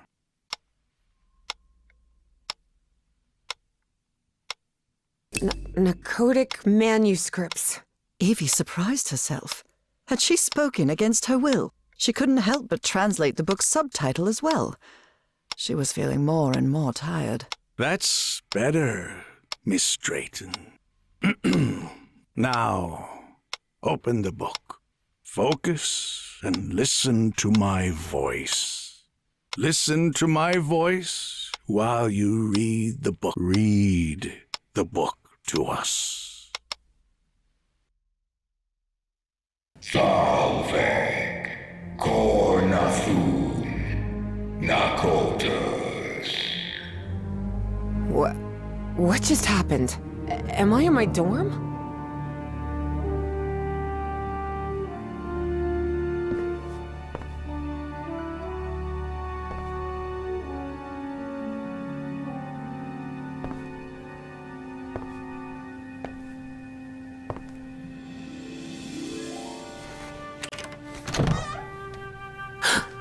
Oh no, Evie was not in her dorm room.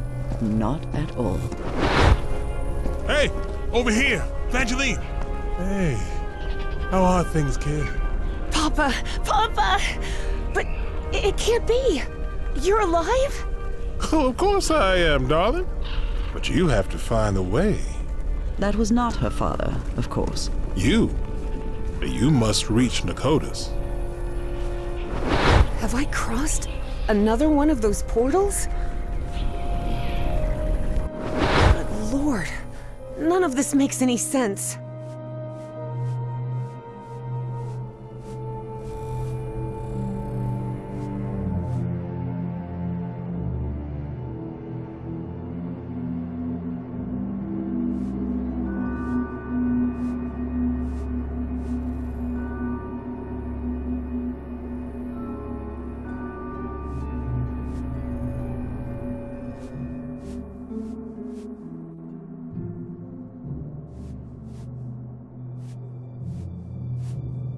This is weird. Really weird. Salvek, Kornathun, Nakotas.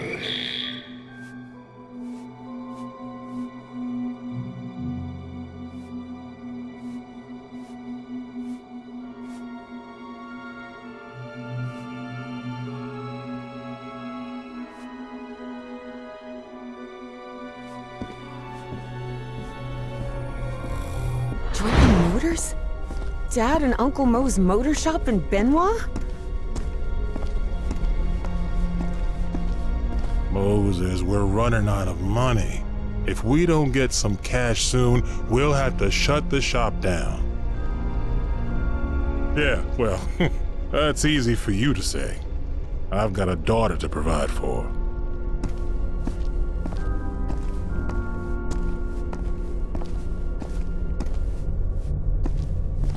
You're a whiz, mister.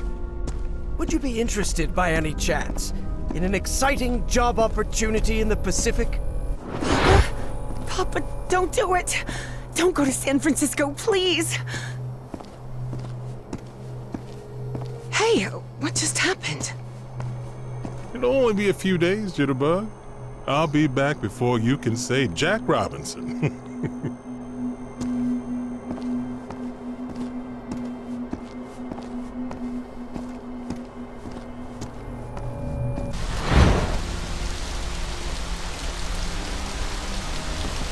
Drayton is dead, but it doesn't matter. His death brings me closer to an answer. I'll do whatever it takes. The only thing that matters is Nora's life. Wait, no. That doesn't sound like the professor at all. Evie realized Bowen's lies were seeping into her thoughts. Frank, how do you feel? Not good. But that doesn't matter anymore, Mr. Harry. Just listen to me. Get off this cursed island. nothing here but death.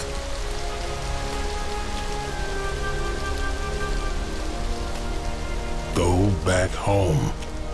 Spend what time you've got left with your wife. And there's another thing I want to ask of you.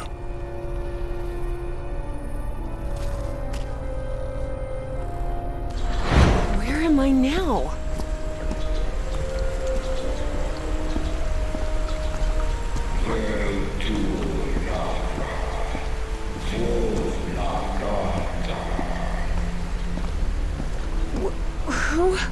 Who are you?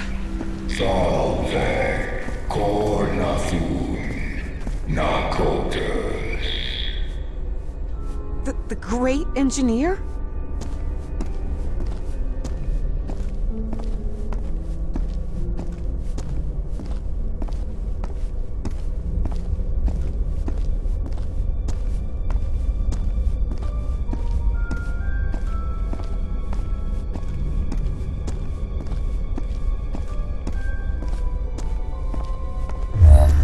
Salve Cornafun Nakotas.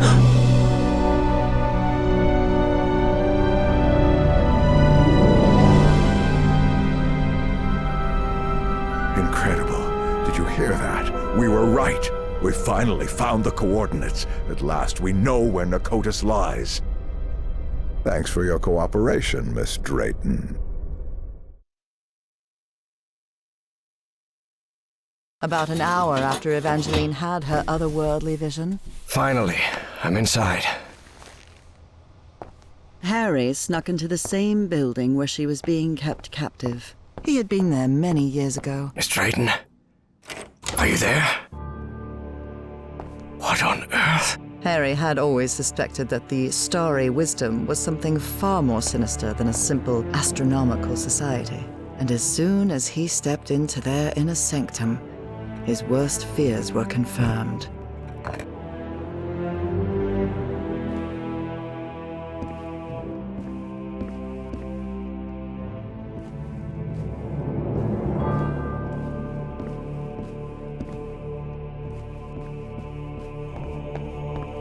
Egyptian hieroglyphs?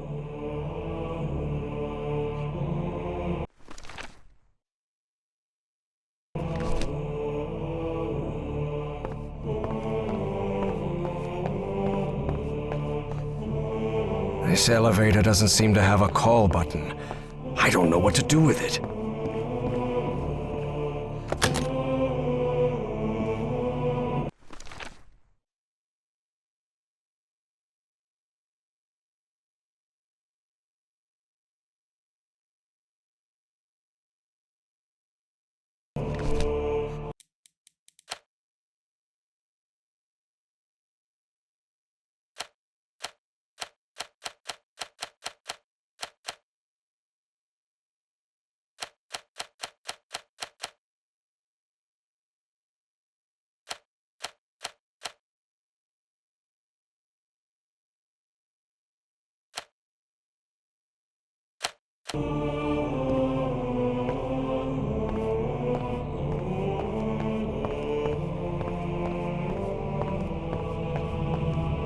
I'm not leaving here without Evangeline.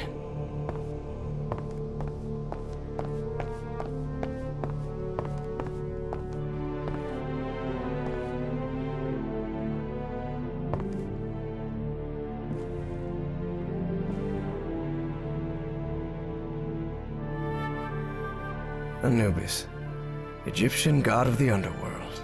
That is Sobek. God of fertility and life and Thoth. God of intelligence and magic. A statue of Horus. Egyptian god of order and justice. Bastet. Goddess of protection and love.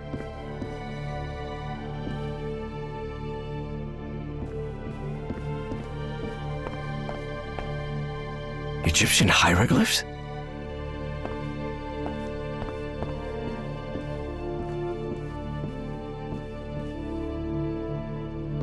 Anubis, Egyptian god of the underworld.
Apparently, the only way to get in is by getting the right combination on the statues downstairs. And I bet my life that pharaoh is Caleb Bowen.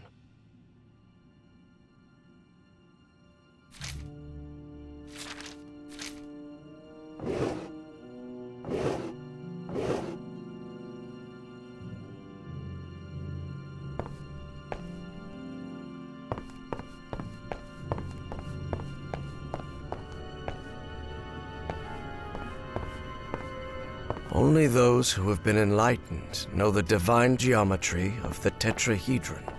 These people are out of their minds, no doubt about it, and they clearly have a pathological obsession with Egypt.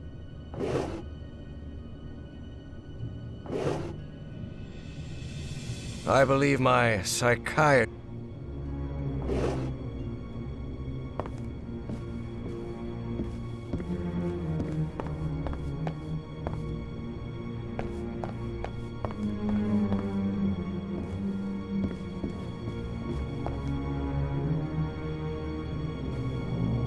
There's a pyramid in the center of this chamber. I wonder if...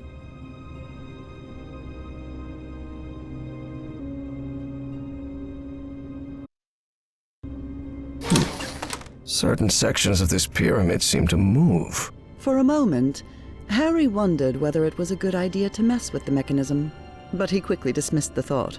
Even if it meant alerting someone, he had to find Evangeline and get out of there.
are open.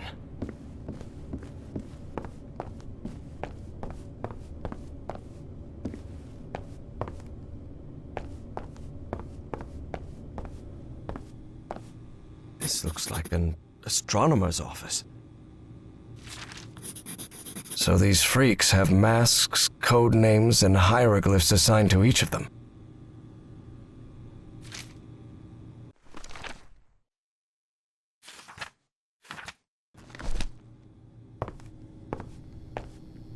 Different constellations. It would take a good eye to locate all of them in the night sky. Different constellations. It would take a good eye to locate all of them in the night sky. Heaven's sake, these kooks really are obsessed with ancient Egypt.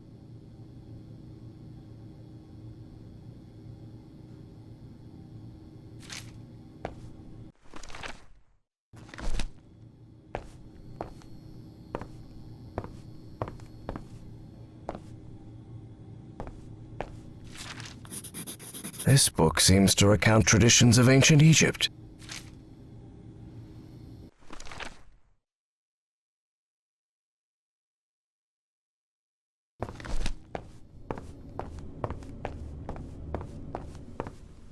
An archaeologist's office for sure.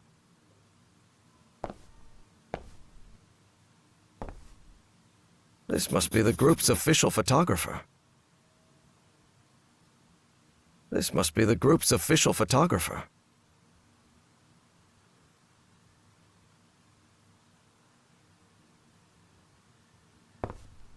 This guy has been all over the world.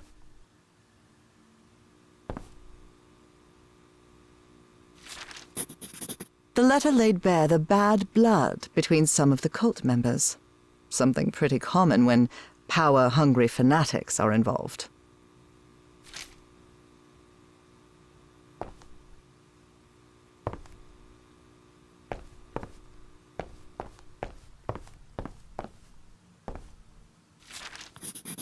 There's something written in German in these pages. Although Harry's German was a bit...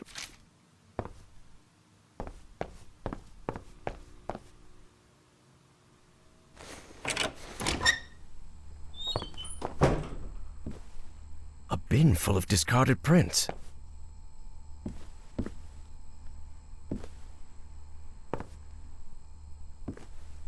Looks like a device to make prints from photographic film. Trays with various chemical substances. They even have the molecular structures written on the bottles.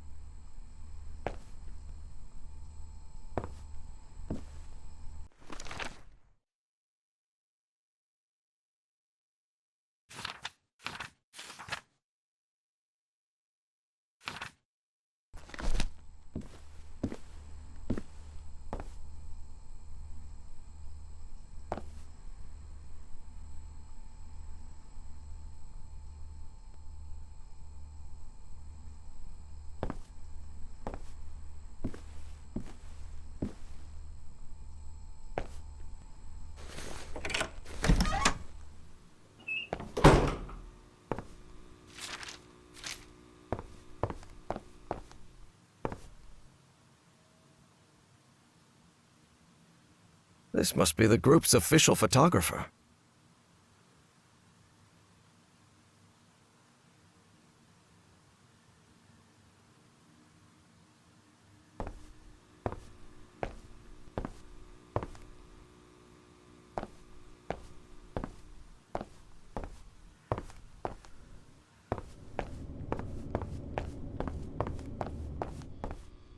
This office looks expensive.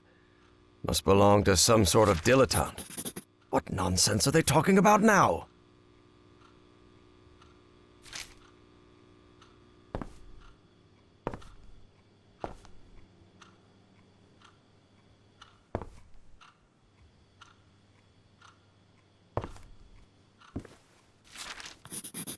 The robbery at my house could have gone way worse, all things considered.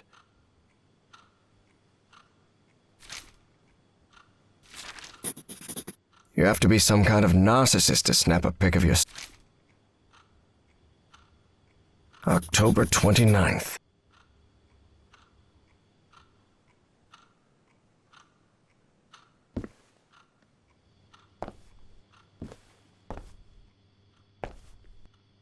This fella clearly has expensive tastes. I'm impressed.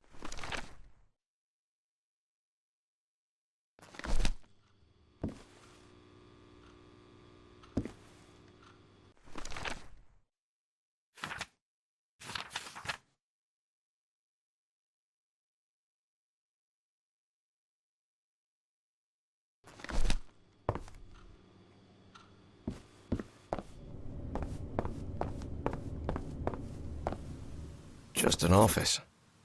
But this couch, maybe from a psychiatrist's office?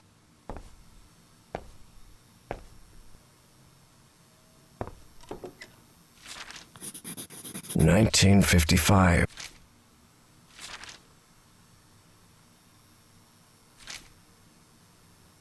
A roll of film. I wonder what's on it.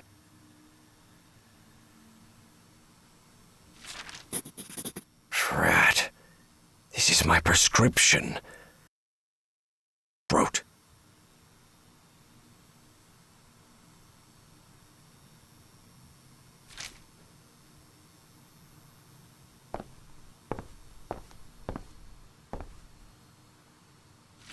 So the good doctor tried to make off with pieces of the black ooze statuette. Wrong move, pal.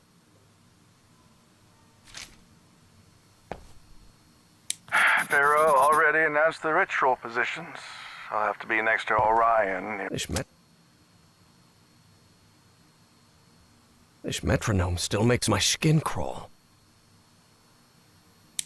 Pharaoh already announced the...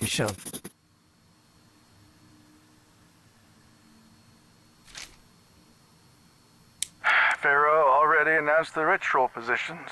I'll have to be next to Orion nearly all year. Harry immediately recognized the voice of Dr. Frog in the Throat. I've always despised spoiled rich kids, and Orion's no exception. I'll have to pretend I tolerate him, but luckily I'm fairly skilled at pretending.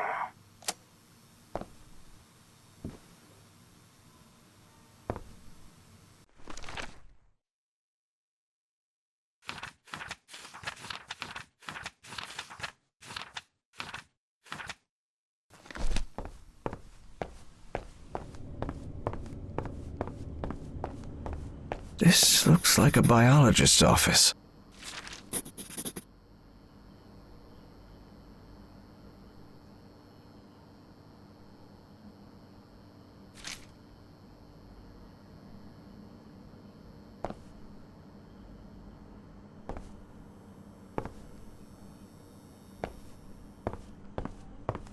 The shelf is packed with every kind of specimen. Looks like it came straight out of Dr. Frankenstein's lab. I'm sure I could name all the fish in this aquarium. Much to his dismay, Harry had become something of an expert on fish, especially those with striking spotted patterns. They rotated the positions.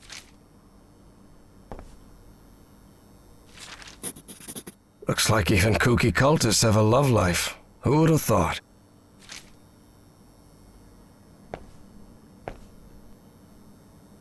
Hanging your college diploma on the wall while you're in some sort of weird cult doesn't strike me as the smartest idea.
Trays with various chemical substances.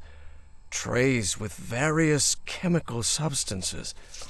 They even have the molecular structures written on the bottles.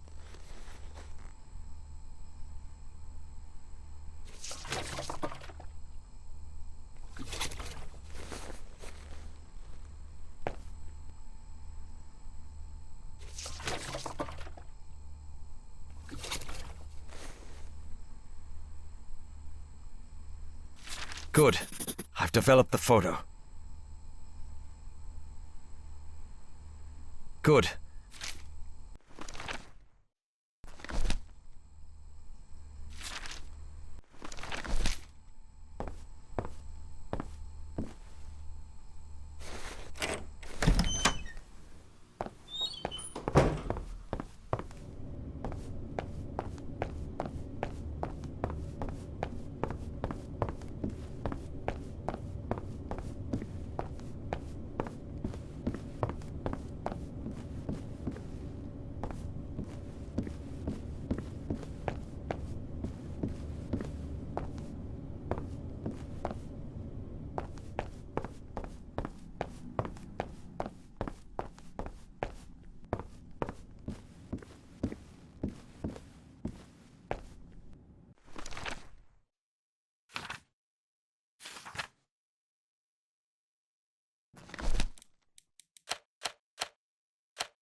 This isn't right.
That elevator. It must be the access to Bowen's office. Evangeline has to be there. I'm sure of it.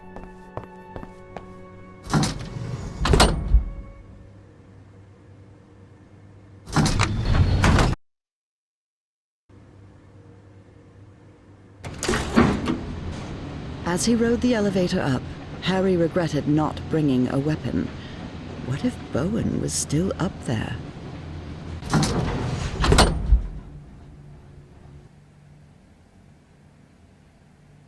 All right.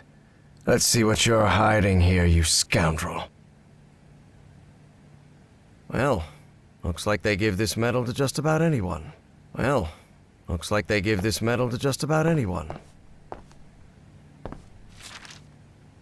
Consciousness exchange? Is he talking about mind swapping? Spitsbergen. That's the place in Norway Evangeline mentioned.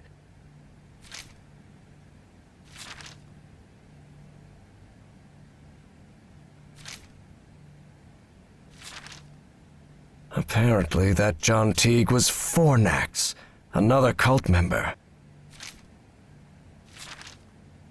So the cult was on the expedition along with Peasley. How long have they been behind?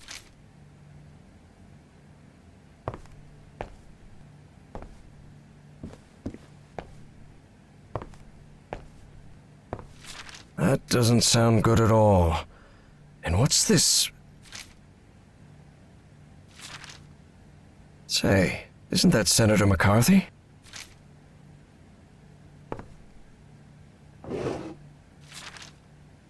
I knew Bowen would never abandon his Nazi pals.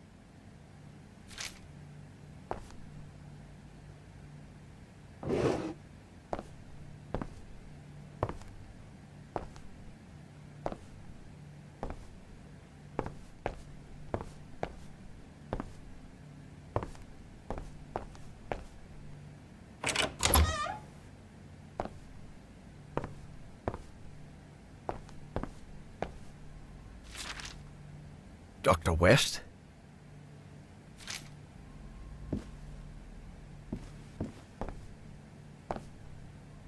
This creature seems vaguely familiar.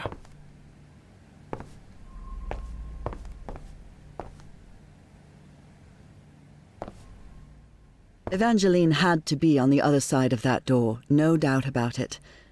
But Harry stopped before entering. Was there anything left for him to find in Caleb Bowen's office? Please be all right, Evangeline. Let's go, Miss Drayton. We have to get out of here.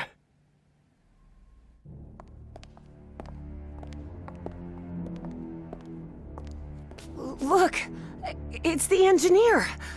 I've seen one of those creatures before. In my dreams. In the Stone City, in the jungle. He spoke to me in my dreams, Professor. I have Forget about it, Miss Drayton. We'd have to call the police and... Calling the police won't do any good, Professor. We have to go to Spitsbergen. I need to talk with him, with the great engineer. Miss Drayton, don't you realize this doesn't make any sense?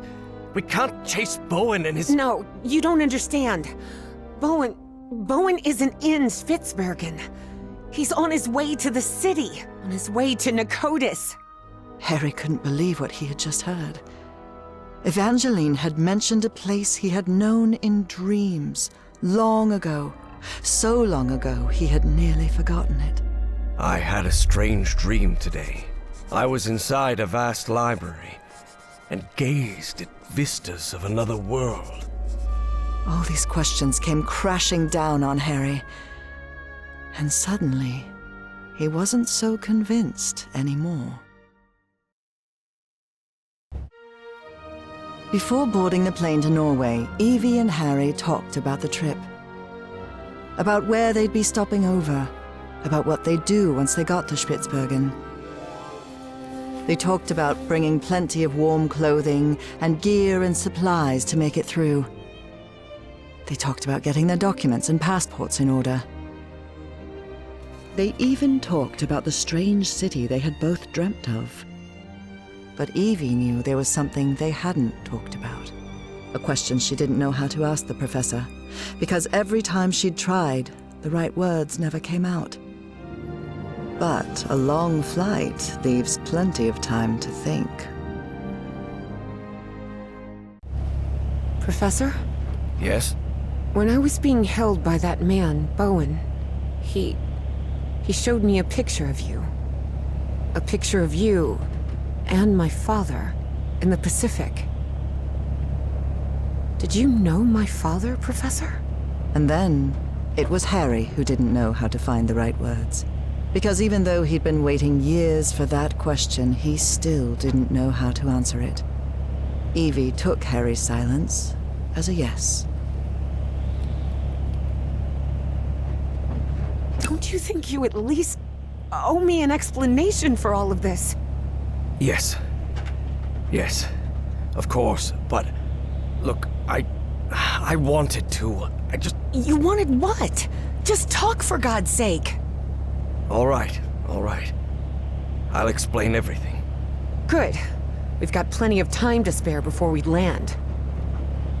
My wife, Nora, was diagnosed with an incurable disease. The same hereditary illness of unknown origin that had struck her mother before her. The doctors had no answer. So I decided to find it myself. I never imagined the answer would take me so far away. To a remote island in the Pacific.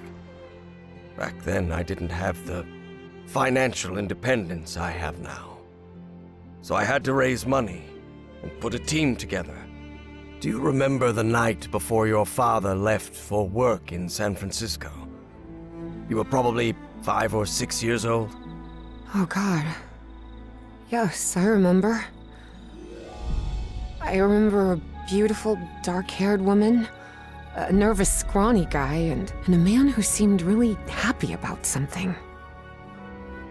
I'll never forget those words. You're a whiz, mister.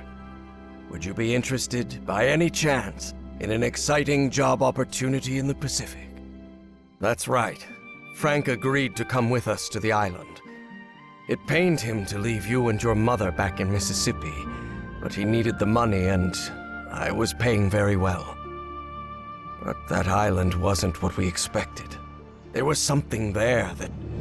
Let's just say there are forces in this world that mankind ought not to meddle with, Miss Drayton. Things like the black ooze, and on that island, it was everywhere. I told you, it's the most dangerous substance I've ever come across. We found that out when one of the expedition members came into contact with it. It was him, driven mad, who attacked your father. Just a shallow cut with an ancient dagger, but enough to infect him with that black liquid. That is what took Frank's life. I did what I could to look after him, but that infection, it was beyond anything I could handle. His final words still haunt me. Harry, please look after my wife and my little girl. And that's what I've been trying to do all these years. Though evidently not as well as I might have done. Evie was speechless.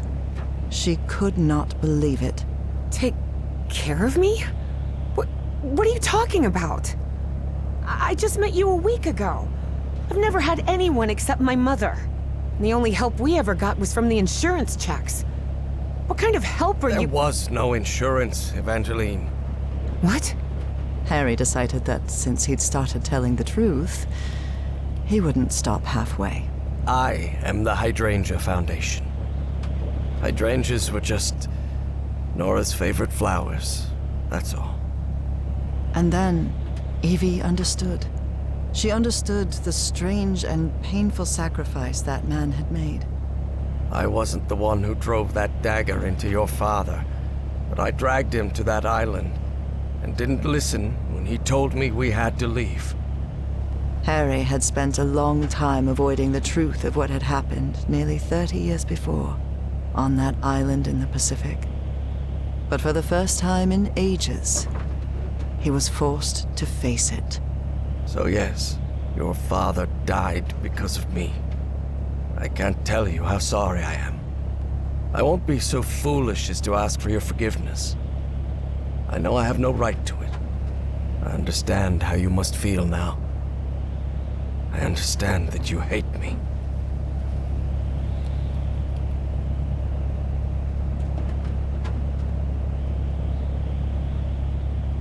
Maybe you have no right to ask for it, but I forgive you, Professor. You forgive me? But why?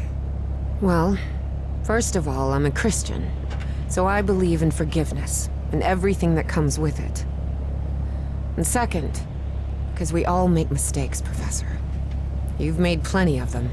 Grave mistakes that came at a high price. But it's not up to me to judge you. Maybe you should forgive yourself, Professor.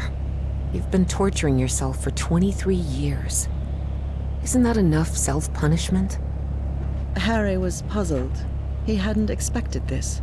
In a strange way, Evie's forgiveness made him feel uncomfortable. Didn't he deserve punishment for what he'd done? Evie's decision had made him doubt. Perhaps it was time to move on. I don't know. Maybe you're right. I'm sure I am. Believe me. And after that, Evie and Harry remained silent for the rest of the flight.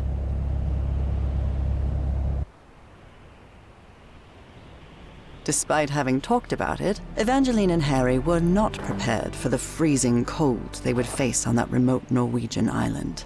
Although weather would be the least of their problems in that place.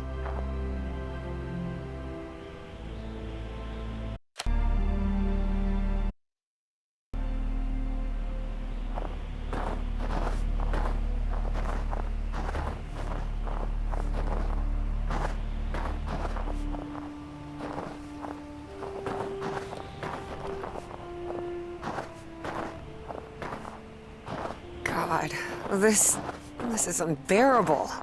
Professor, are you sure you're all right? You should have brought a couple more layers. Don't worry, Miss Drayton. I'll be fine. Harry hadn't always been like that. He used to like heat.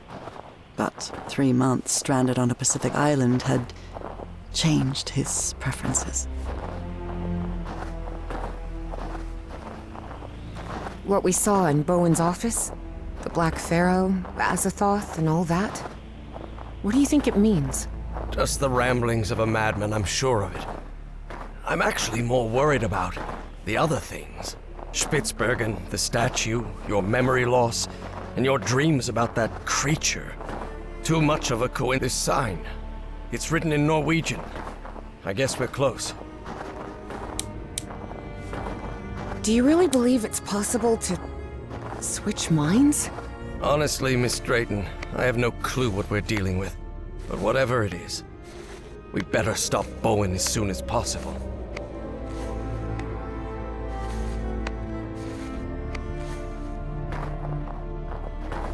Here it is, the radio station.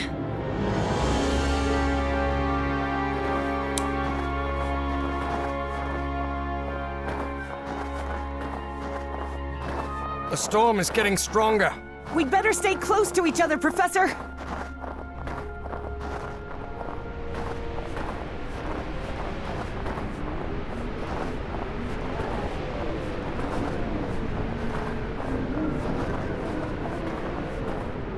This looks like the station's garage. I wonder why they left vehicles in here. It's not working.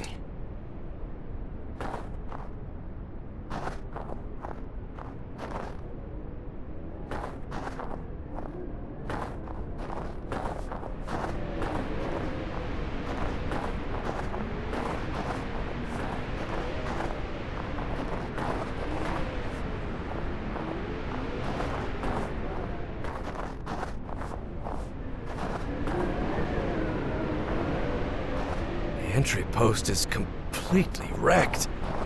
What happened here?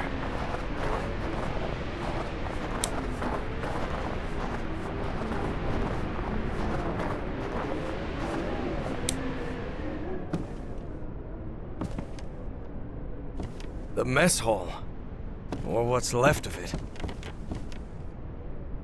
Nazi propaganda. Ugh.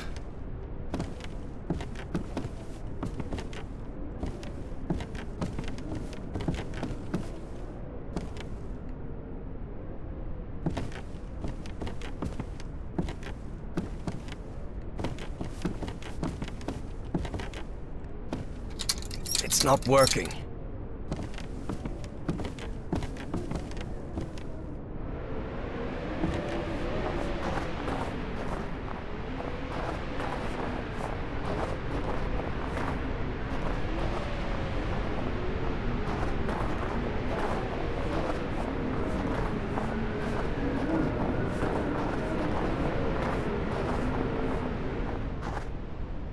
There are way too many beds for a simple radio station. That would... It's no use. This switch is completely wrecked.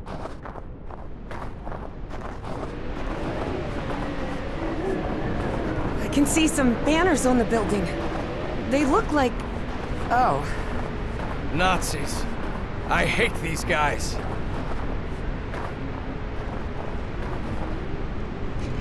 Just as I thought.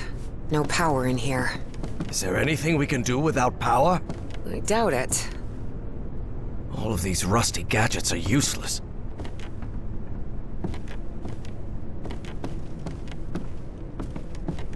Not yet.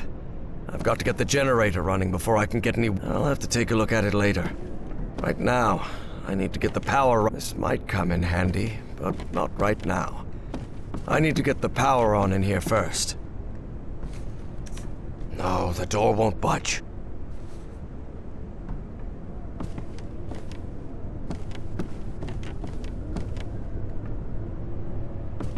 Interesting. Very interesting.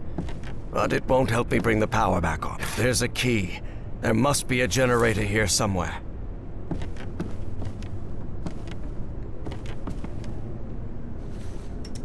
No. Not yet. I've got to get the generator running before I can get any work done. All of these rusty gadgets are useless. I'll have to take a look at it later. Right now, I need to get the power running in this station.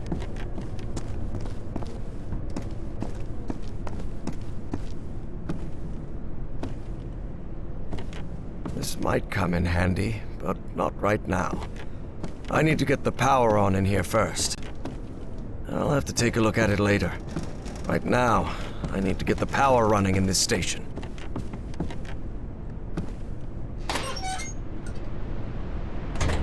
Evangeline, I see a... Harry hesitated to say the words because of how absurd they might sound. space ship of some sort? A spaceship? You mean like a flying saucer?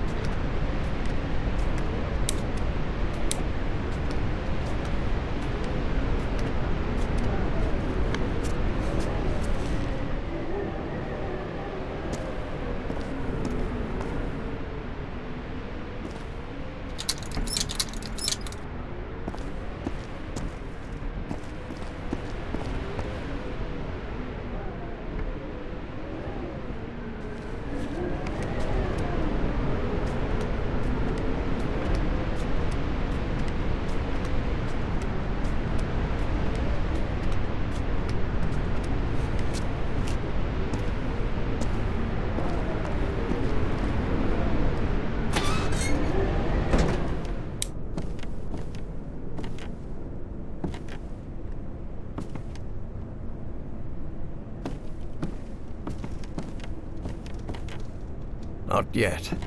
I've got to get the generator running before I can get any work done.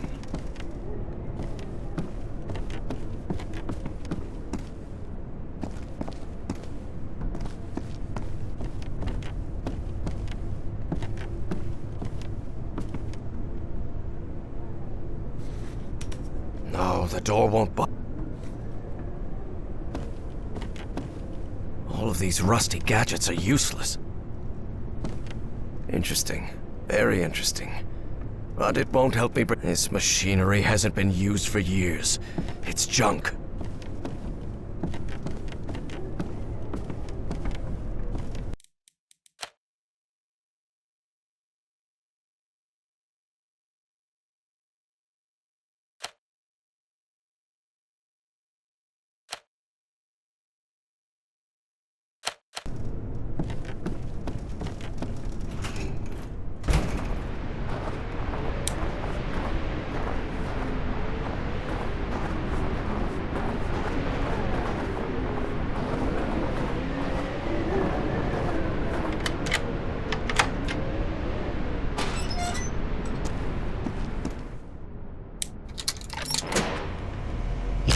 Hey, what the?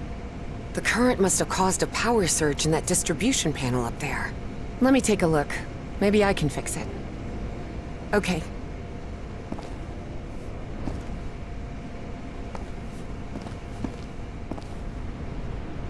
Weren't you going up there to fix it?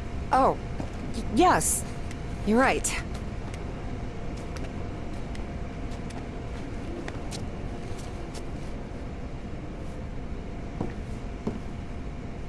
Darn it. This fuse box is sealed. You don't happen to have a screwdriver on you, do you? No, sorry, I left it in my other coat. With the field microscope, the flare gun, and the cannonball. Perfect. This'll do.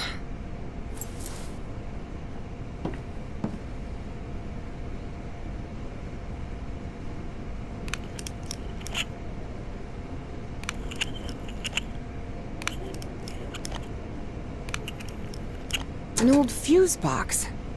And it looks like it still works. Even after years under this weather. Never doubt German engineering.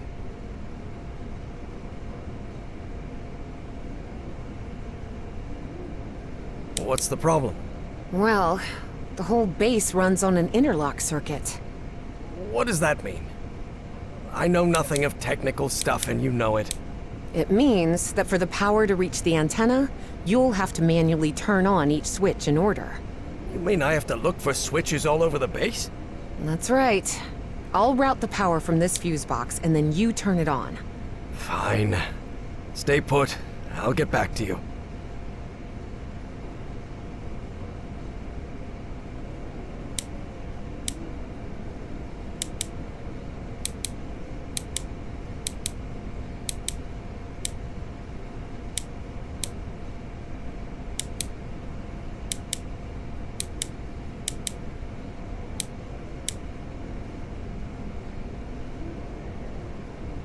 Your turn, Professor.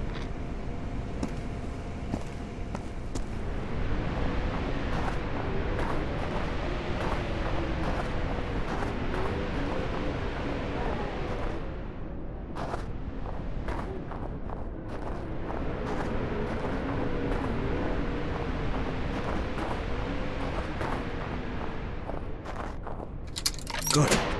I managed to turn this thing on. Evangeline, try another switch. Okay. Please, by all means.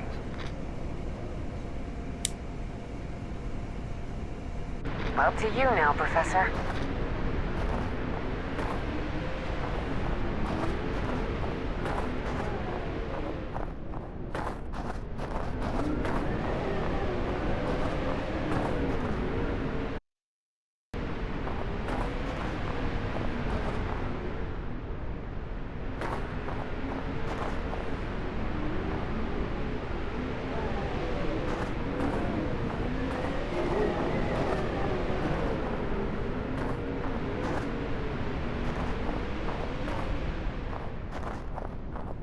It's no use. This switch is completely wrecked. There are way too many beds for a simple radio station. That would back up what Bowen said. That this place was just a cover-up.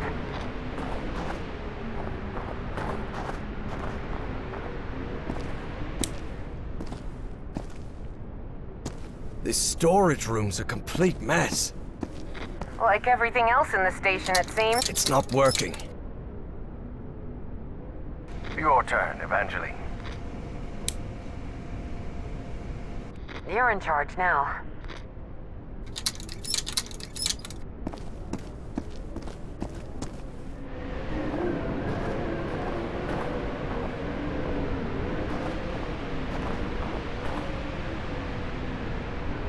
It's up to you now, Evangeline.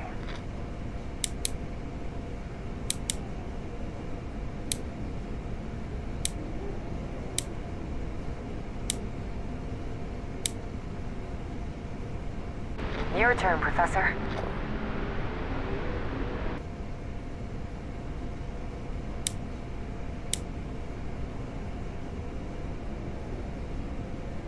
Up to you now, Professor.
Good. I managed to turn this thing on. Evangeline, try another switch. Okay. Please, by all means. You're in charge now.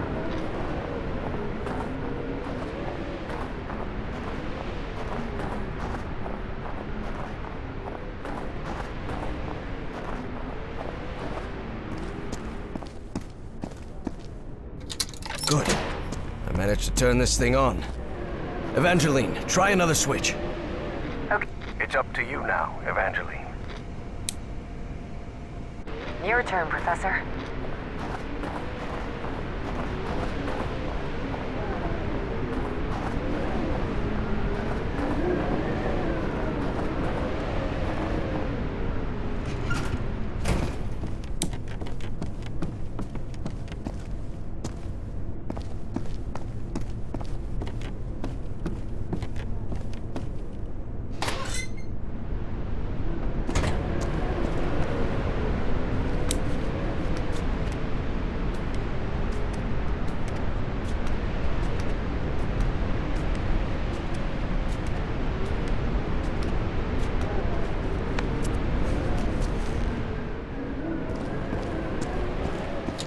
Yes, we did it! We're good. Power's on. I'm heading back to the antenna, Professor. Okay, Evangeline.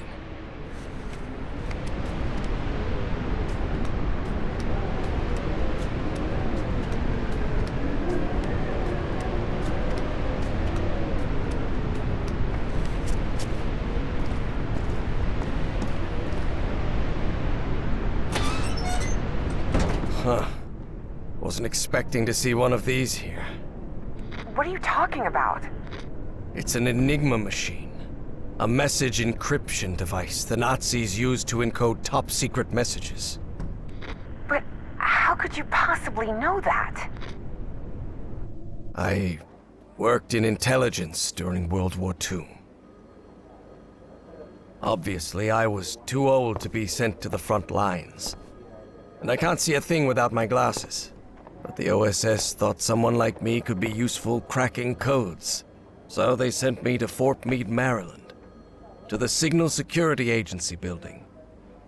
Russell's desk is always a mess. He's probably on a cigarette break.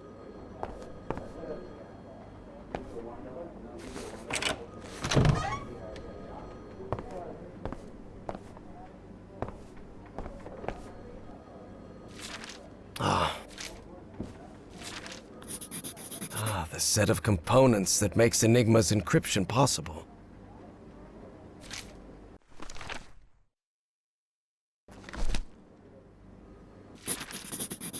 Enigma decoding instructions.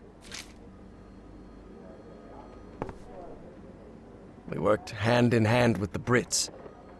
They'd already managed to crack Enigma, so we hoped their work could help us break JN-25, the Japanese naval encryption system.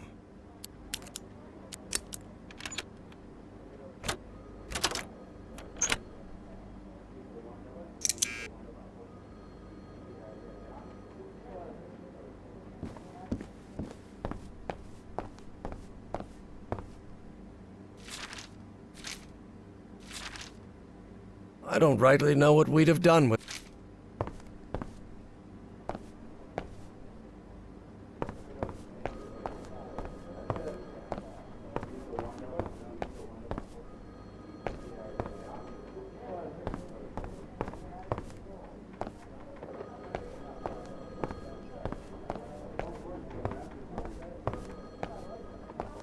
Russell's desk is always a mess. He's probably on a cigarette break. Hendricks requested a transfer to Europe last week. He's a man of action, no doubt about it.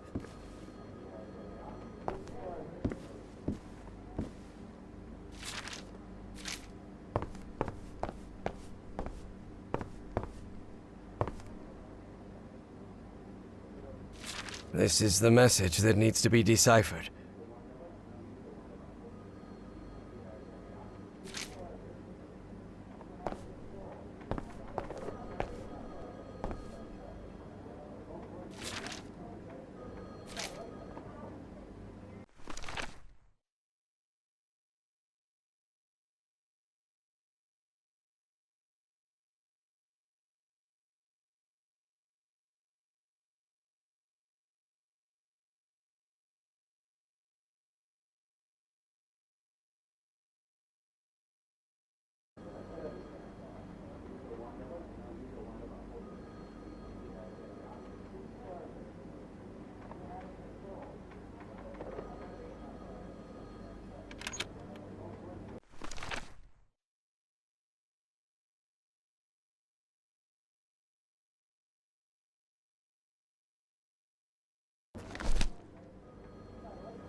Excellent. I think I use their deconstruction process and adapt it to crack the Japanese ciphers. Of course, it was hard leaving Nora alone at home. But she insisted. She knew I could help our country fight the Axis. So my only condition for working at Fort Meade was that my wife could contact me whenever she needed.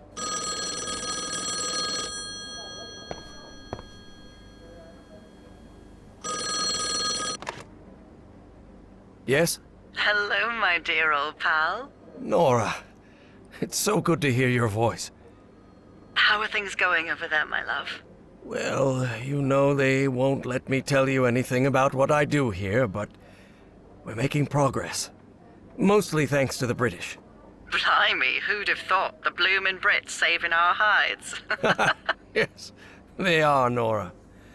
How are you feeling today? Have you had any fever this morning, or...? I'm fine, Harry. I'm more worried about you, actually. How are they treating you in Maryland? Are you eating well? Yes, I can't complain, but I feel like I'm wasting our time. I should be making the most of every day there with you instead of... Listen to me, Harry. We both know there will come a day when I won't be by your side anymore. But it doesn't make sense to live waiting for that moment. Besides, you're not going to live forever either, old pal. One day you'll kick the bucket too. You know that? Oh, that's what I call a cold comfort. Why? What do you think happens when we die?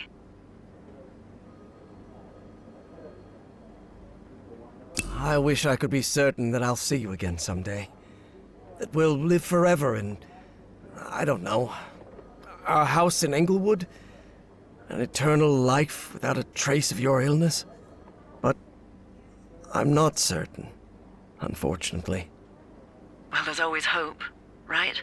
After all, what good does it do to think it won't happen? Yes, maybe you're right. Of course I'm right. And when the time comes, I promise I'll be waiting for you in our house in Englewood. Let's talk about something else, all right, Nora? Because if we keep this up, I'm going to burst into tears and lose whatever little respect the Army boys at Fort Meade have for me. All right, darling, I'll let you get back to it. Crack those codes, Commander Everhart. All of America is counting on you. I'll try my best. I love you, Nora. And I love you, Harry. I'll talk to you soon.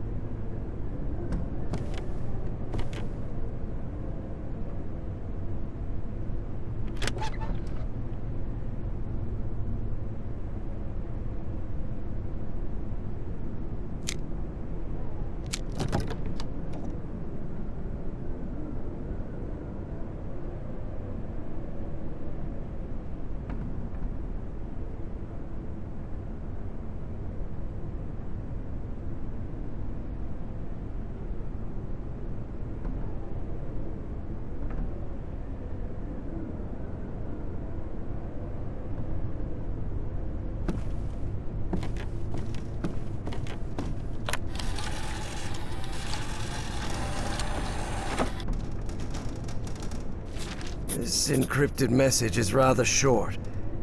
I wonder what it contains.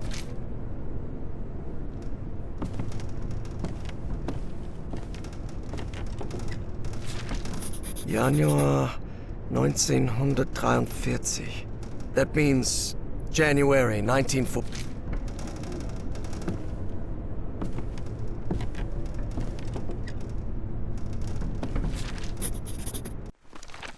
Februar 1943. That's February 43, right?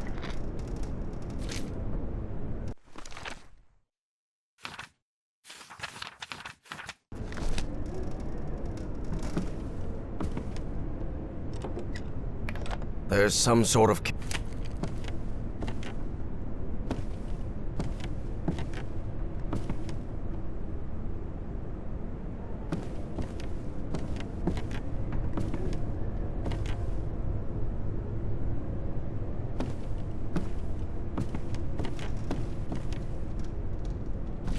No use. It's encrypted. An encrypted message.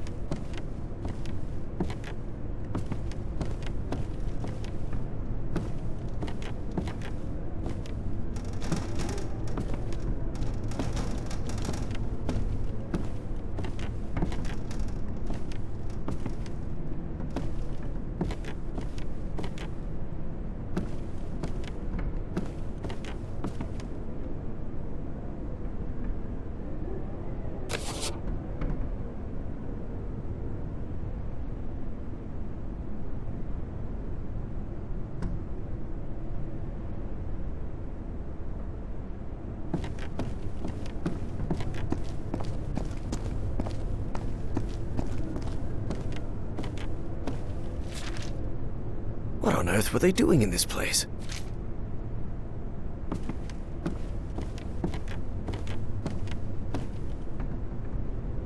A reinforced door. You still think this is just a radio station?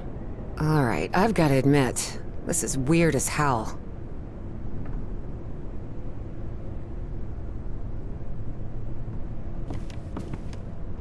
All of these rusty gadgets are useless.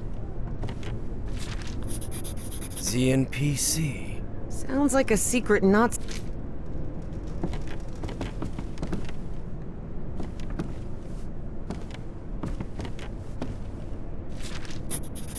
It's the Dienstausweis of an SS Oberstgruppenführer. Some Otto Adler. English, please? Oh, sorry, it's the...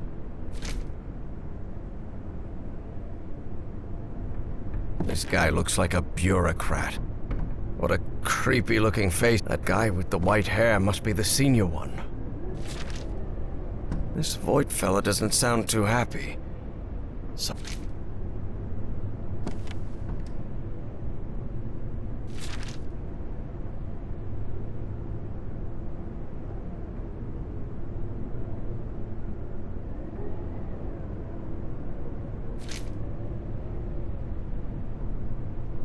Looks like a workers' registry from 1943.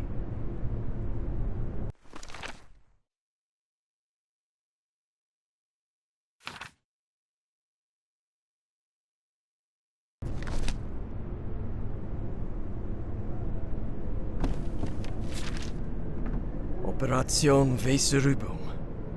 The Nazi occupation of Northern Europe.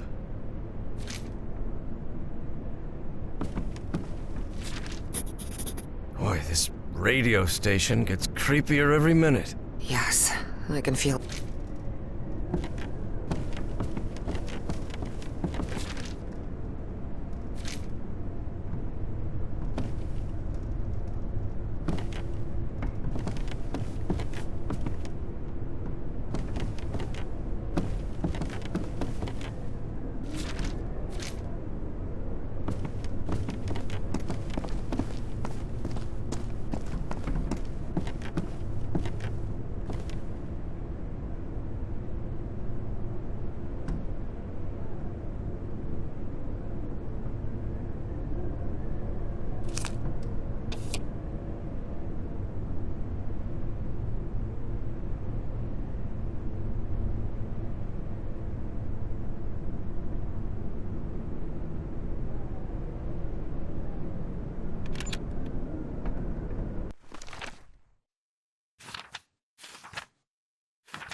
The Nazis probably abandoned the base. That's why this message was never received.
Code.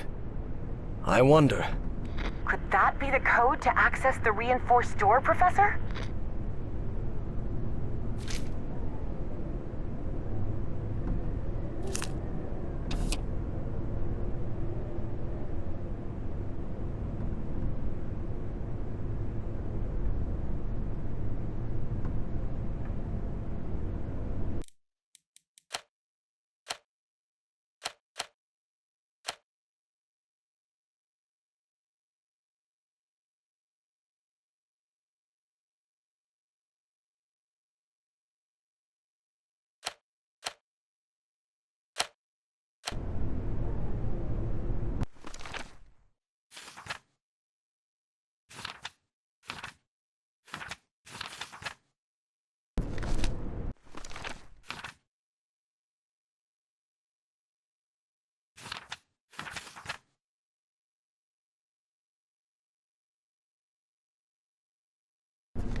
German names with numbers assigned.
last, we did it, Evangeline.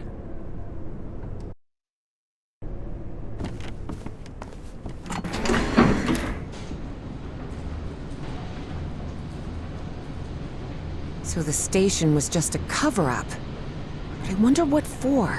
Whatever it is, we're going to find out. And soon.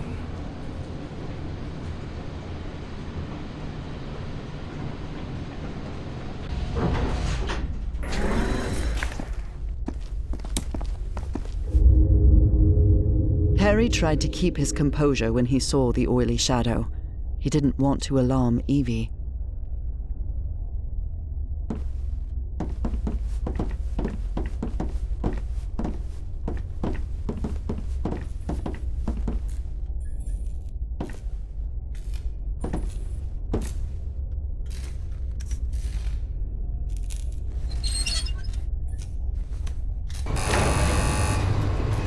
Think we'll find that great engineer of yours down here? I hope so. This trip will have been a total waste of money. But Evie suspected there was much more at stake than the cost of their trip.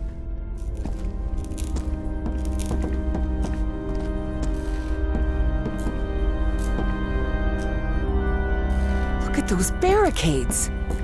What on God's green earth happened here? I don't know, but we'd better be careful.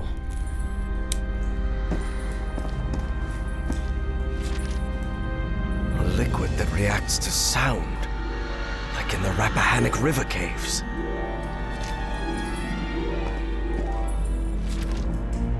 It references a creature. You think that might be your great engineer? Yes, sounds like it.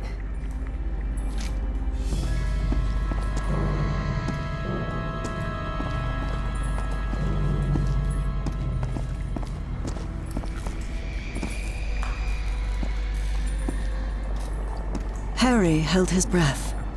The black shadows were back again. But then... What the hell is that thing? You can see that too? That sort of cloud of black smoke? Of course. It looks alive.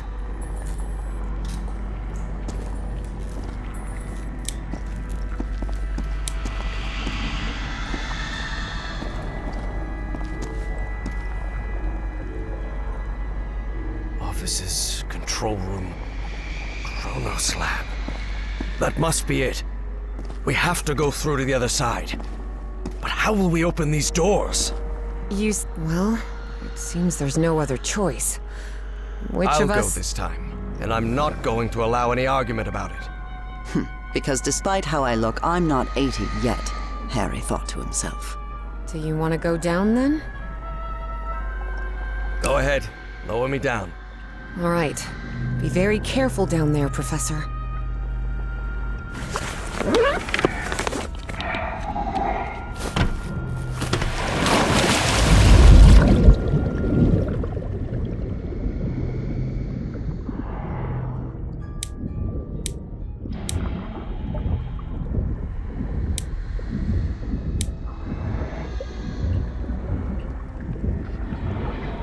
Everything all right down there, Professor?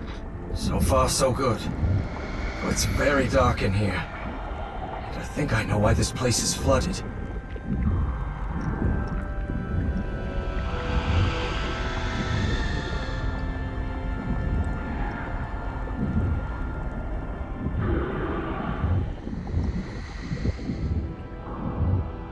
They must have tried to break into that flying saucer and then release the black ooze. Do you see any black ooze around? All around, yes. I'm pretty sure it was the ship's fuel.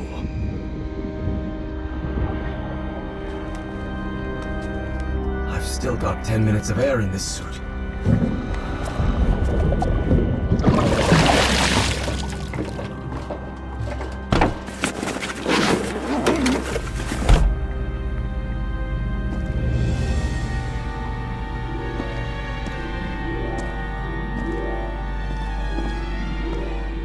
Evangeline, do you hear me? Yes, Professor. I've reached the control room. This is where they monitored that black smoke thing and ran experiments on it. I really hope they never succeeded. He must be talking about that flying saucer we saw out there.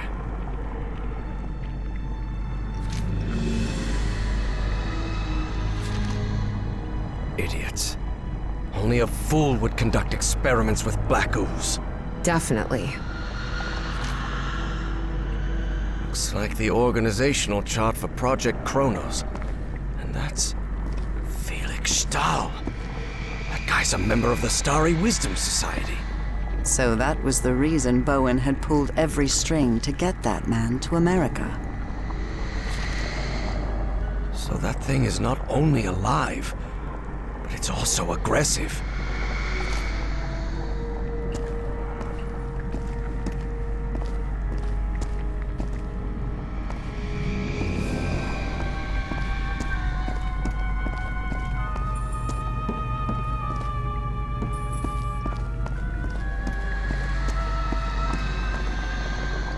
Evangeline, there's a panel here. Maybe it'll open those doors.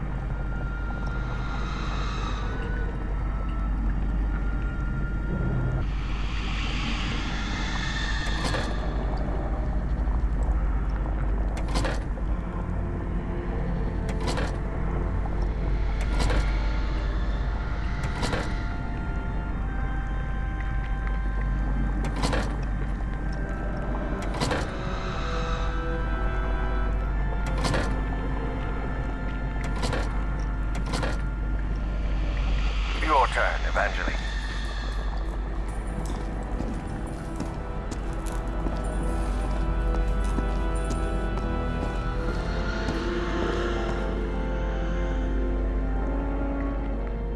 Up to you now, Professor.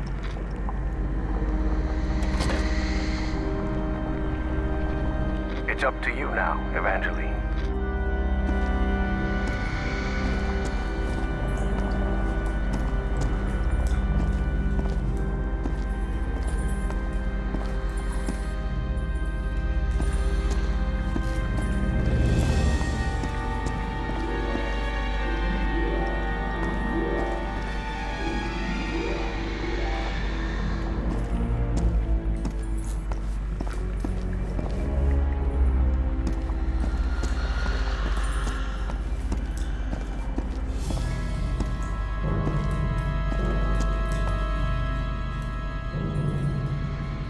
You're in charge now.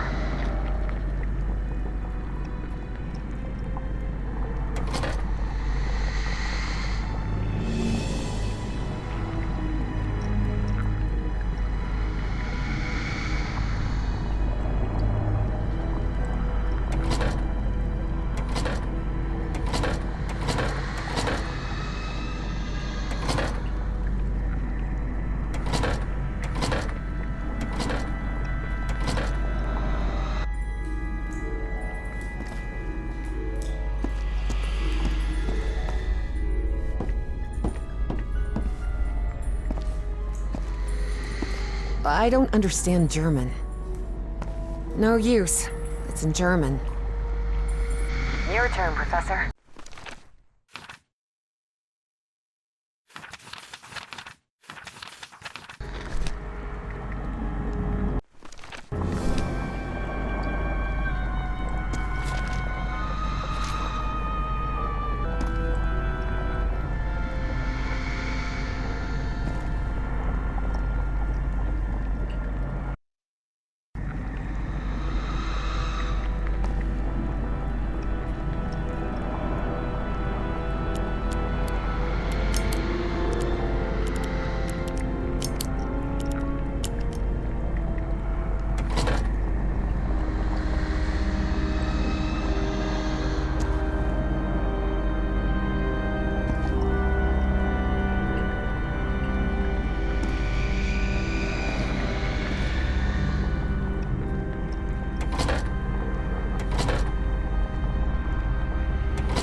A light just came on.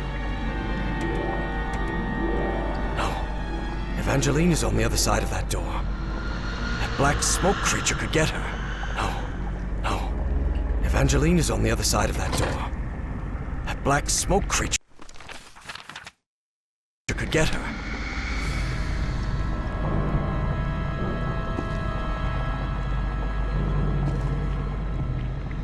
It's up to you now, Evangeline.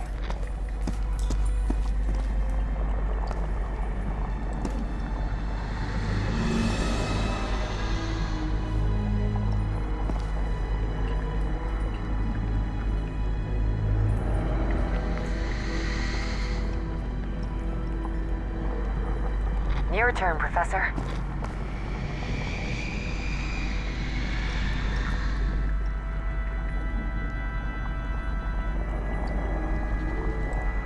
You're in charge now.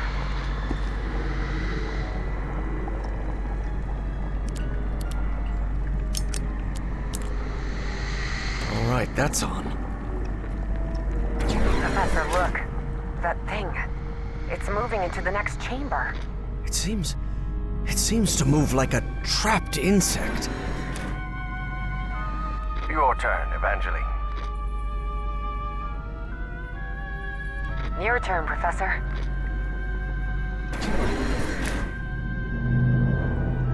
It's up to you now, Evangeline.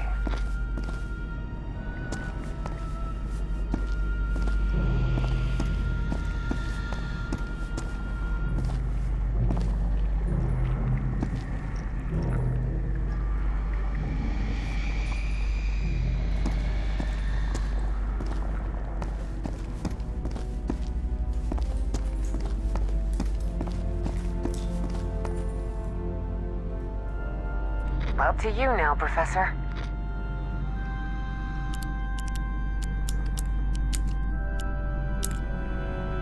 Another one.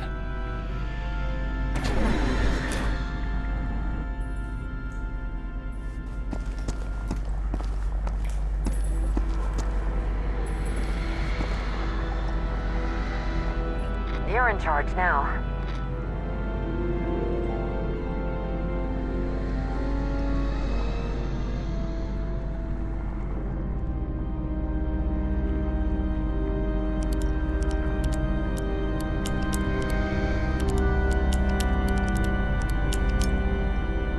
Good. No. Evangeline is on the other side of that door. That black smoke creature could get her.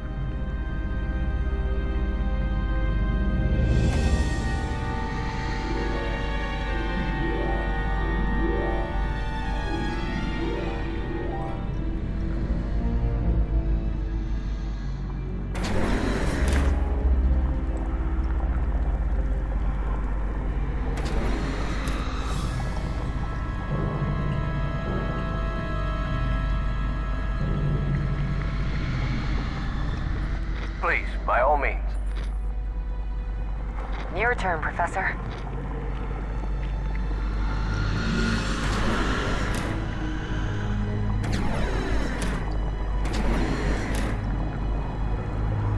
Your turn, Evangeline. Up to you now, Professor.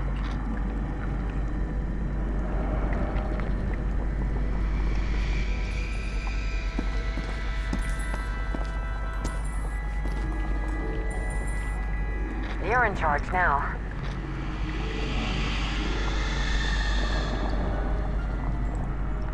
It's up to you now, Evangeline.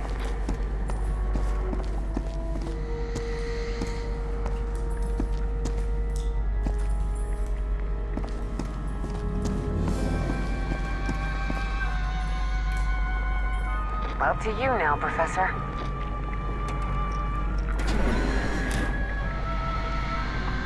Please, by all means.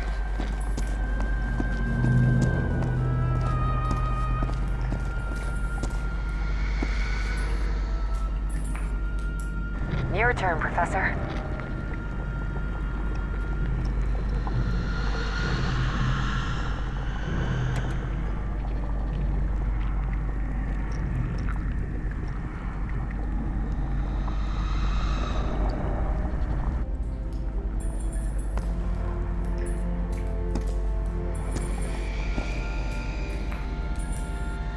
Up to you now, Professor.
your turn, Evangeline. I should go get Harry before continuing forward.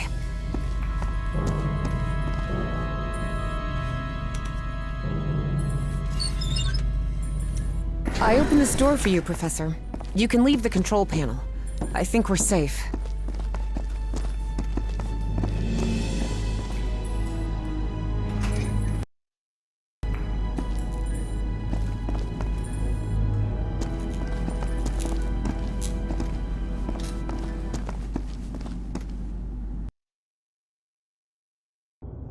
What is this place? It looks like the heart of Project Kronos. Could be. Do you think we gave that horrid thing the slip? I really hope so. After seeing what that black smoke can do to humans, I wouldn't want... What the hell? How did that thing get out? No time for questions now! Run, Professor! Run! Quick, the bunker door! Help me close it, Evangeline!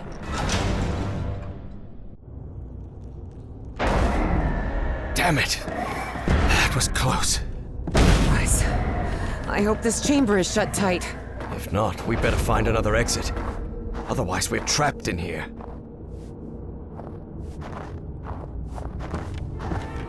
Lord Almighty.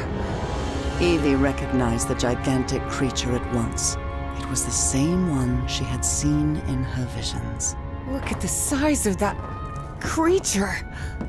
Harry remained silent. So the Nazis called the black smoke things pop.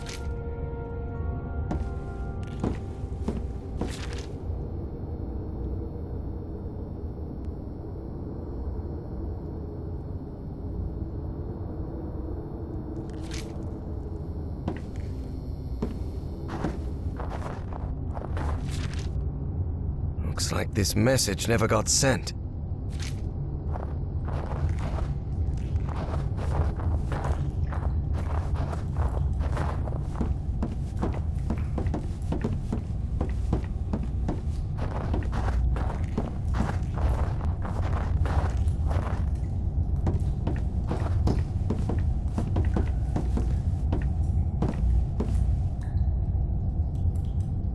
This seat is what the Nazis used to try to communicate with the creature. All right, there's no time to waste. Try connecting me to that machine, Professor. Evie knew perfectly well that the professor was about to rattle off a whole list of reasons why they shouldn't go through with it, but she had neither the time nor the patience to listen to them. And before you say anything, yes, Professor, we have to do it. Because we're trapped in here. And yes, Professor, it does have to be me. Because I'm the one who has dreamed of that creature. And the one who understands its language. I know you're trying to protect me, but I need you to trust me. Just this once? Before the argument had even started, Harry had to concede defeat. You're impossible, do you know that?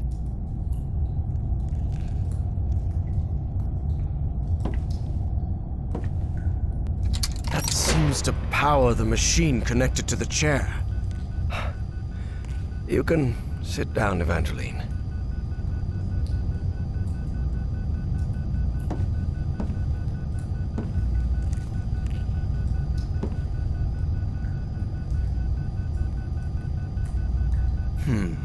Geeignet means suitable, and untauglich means unsuitable. It must refer to the brainwaves.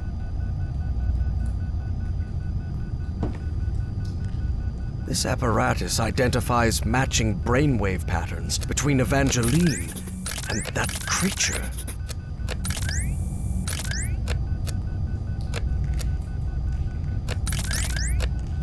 Another brainwave match. Good.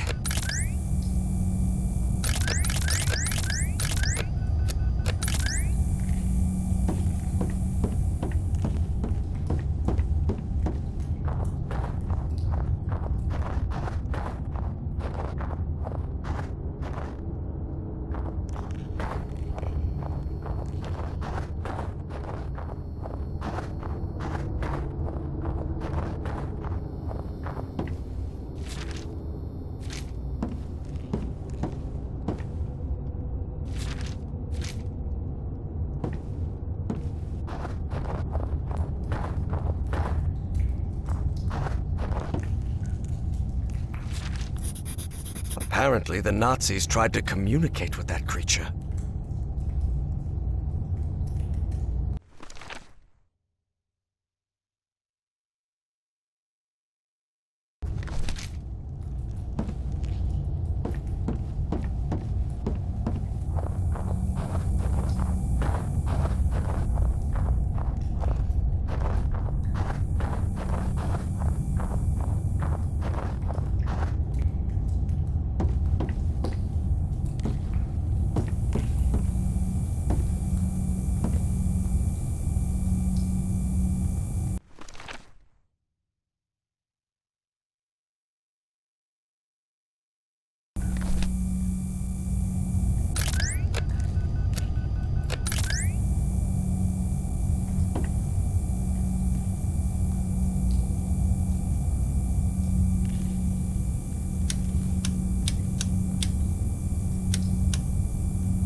Looks like everything is set.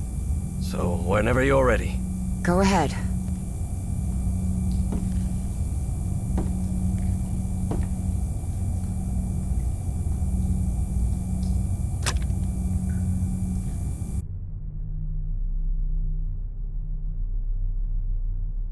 Evie found herself, in the literal blink of an eye, in a completely different place. What happened to her more than once that day? As she tried to figure out what was happening, a strange but familiar voice startled her. Evie. Velkommen na cartoon Vekra. I have been waiting for you for millions of years, it said. Are you? I am the great engineer of Nakotis. After so much trouble, Evie was finally before the great engineer. It was her one chance to ask everything she needed to know.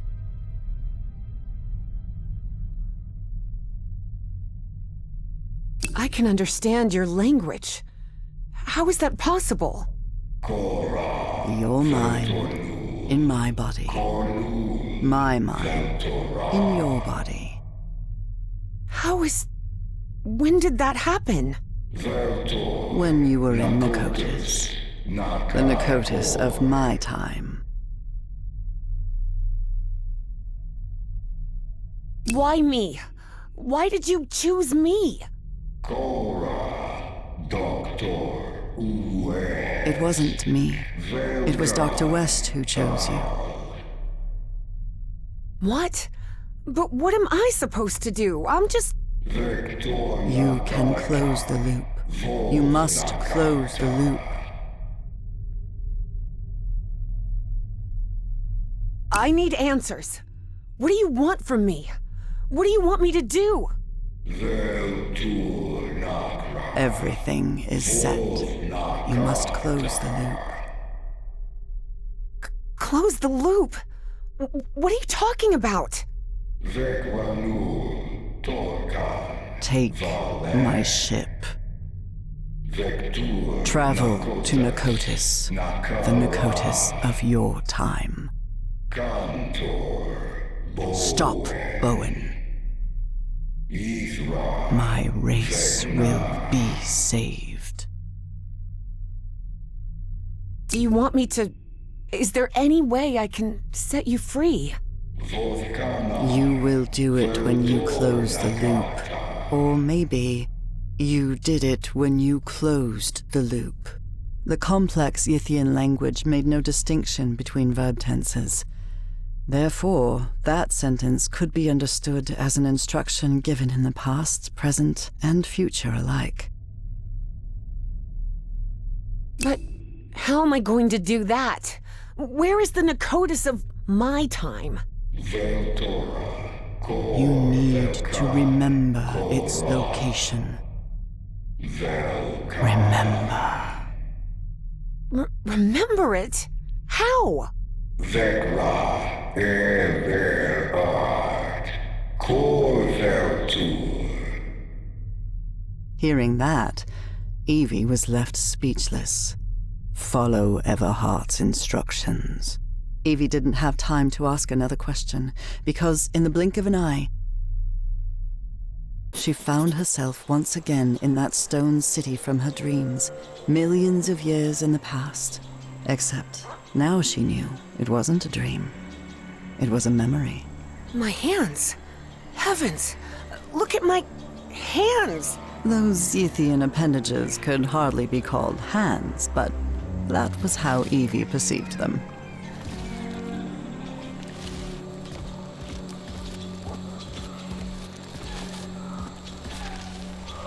This was part of my information exchange with the Yithians. I believed I had to tell the Yithians everything about my time in exchange for my freedom, but I was wrong. Indeed, Yithians merely use the knowledge of others to plan their own decisions, in the future and in the past.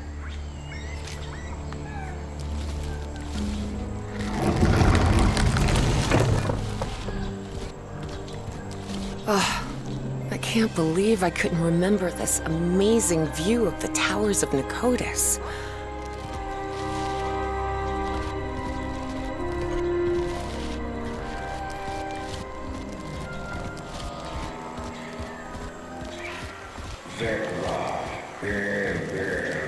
Find Everhart's notes and follow them. But where are Everhart's notes? Where can I find them?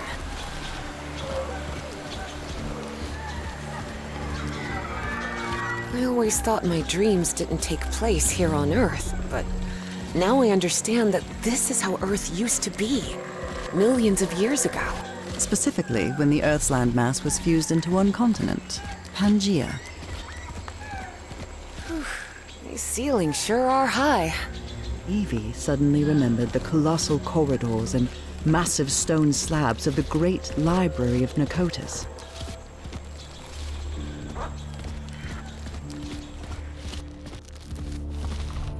What is this thing? I remember it. Whoa! My goodness! I'd forgotten about these light conveyor belts. That seems to be a mammoth, late Pliocene, 2.5 million years ago.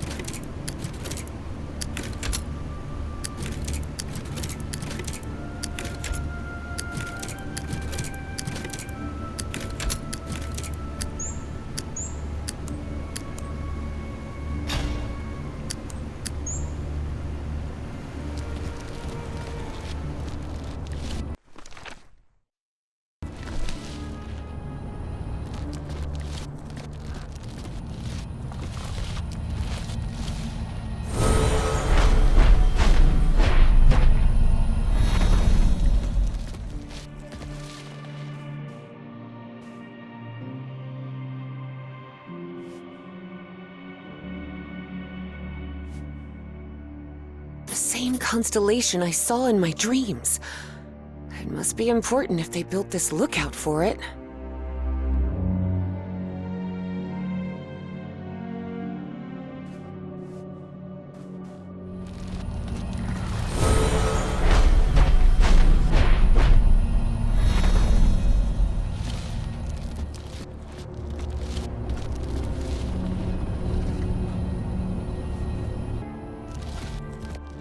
I remember this.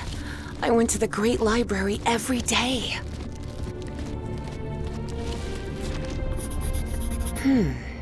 This observatory... This is the altar I worked in.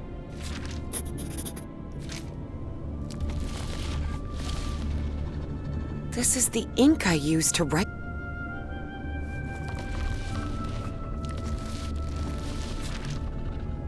I don't understand this language. I don't understand.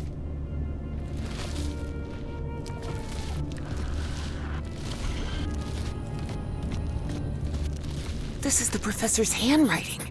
He really was in Nakotas. Another note from the professor.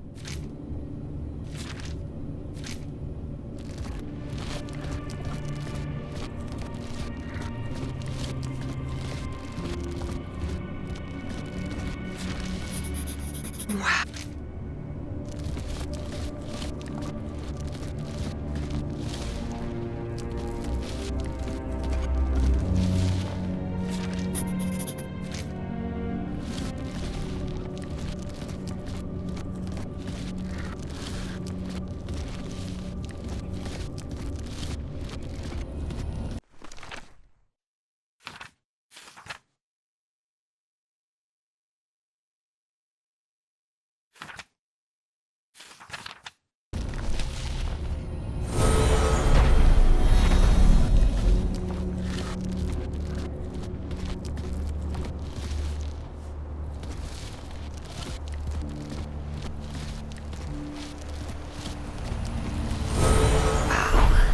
Everything is so beautiful here.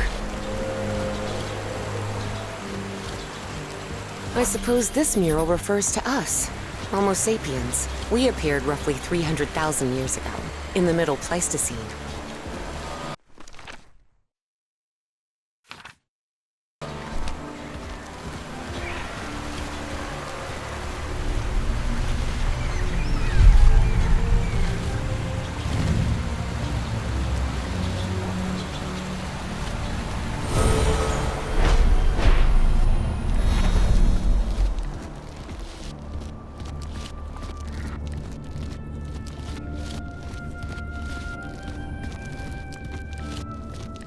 Tyrannosaurus rex, a dinosaur from the late Cretaceous period, 68 million years ago. A Dimetrodon from the early Permian, 270 million years ago.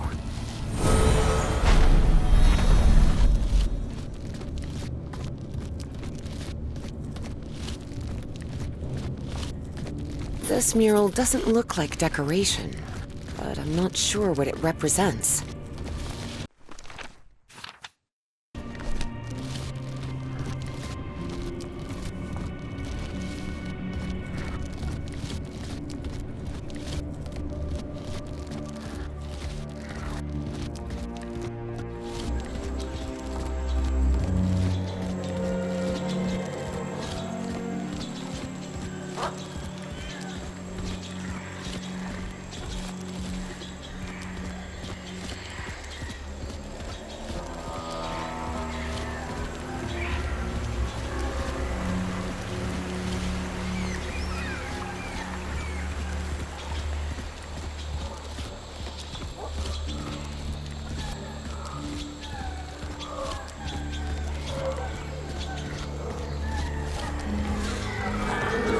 Look at how tiny that Dimetrodon looks now.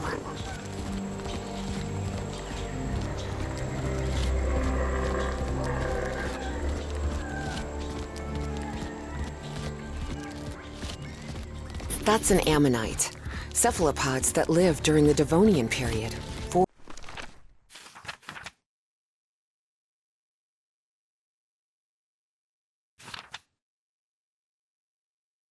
400 million years ago.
8, 9, 3, 4, 5. Yes, I remember now. Those were the coordinates.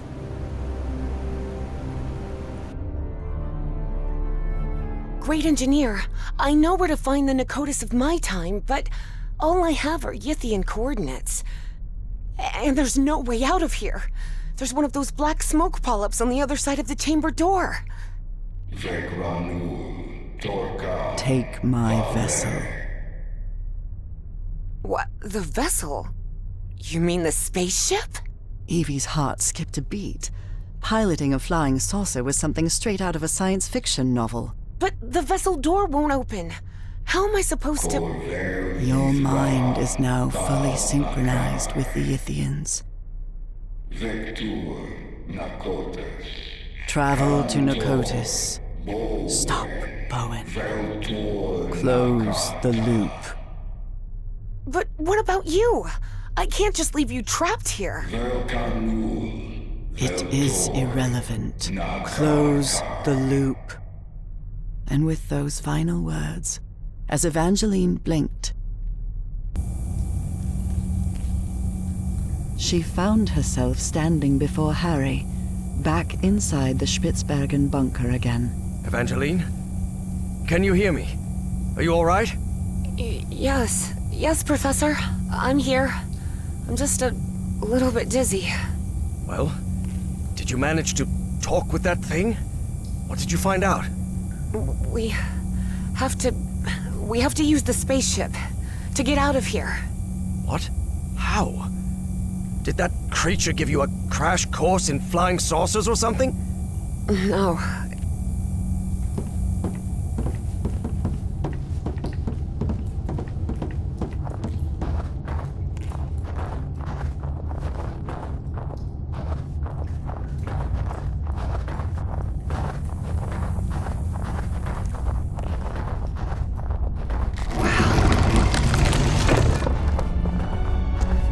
Around, Professor. Isn't this fascinating? There doesn't seem to be any power. Are you sure you can pilot this spaceship? I'm not sure pilot is the right word, Professor. I'm not even sure ship is the right word. This looks more like a building than a vehicle. There surely has to be a starter somewhere, right? Evie recognized a platform very similar to the one in the refinery beneath the Virginia caves, and understood what she had to do. Look, Professor, it's working. The spaceship is powered up now. Damn it, where's the steering wheel? It probably doesn't need one. It looks like an autopilot, but it doesn't just maintain altitude and course. It moves towards specific coordinates, which they express with numbers.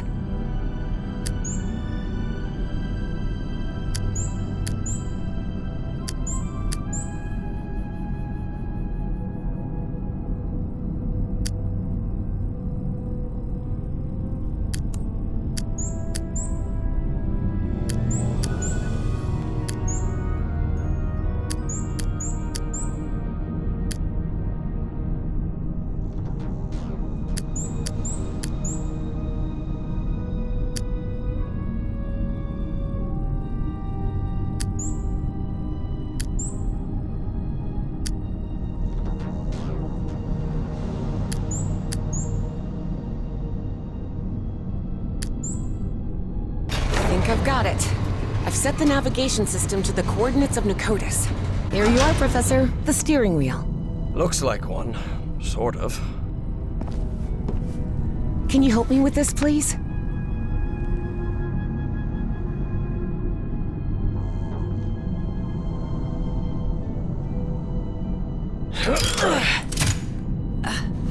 Buckle up, Professor. Hey, whoa! Whoa! Professor, better find something to hang on to.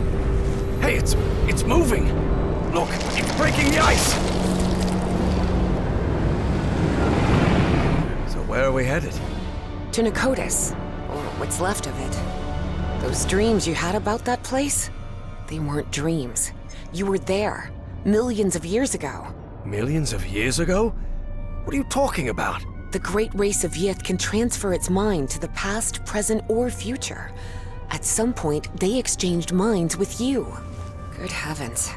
Can you imagine what that must be like? To move freely I through... can imagine what the Nazis would have done if they'd gained that power. And don't forget, that Stahl fella still is among Bowen's gang of kooks. I'm not sure which I hate more, kooks or Nazis. In any case, I don't think anyone should meddle with that knowledge. As I've told you before, there are things we shouldn't... Evangeline, can you hear me? Evangeline? Oh, for heaven's sake, what's happening to you now? Time and space? Evangeline found herself in an unfamiliar place in an instant. For the fourth time in just a few hours. Oh, come on. Now what? What's going on? The difference was that this place didn't look like a narcotic construction at all. Nor was she inside the body of an alien creature. It just looked like the future. Why am I connected to this machine? And is this... This isn't my body. Where am I? Evie jolted in shock. If she was in this body, then who was with Harry on the spaceship to Narcotis? All the cables seem to lead to that room.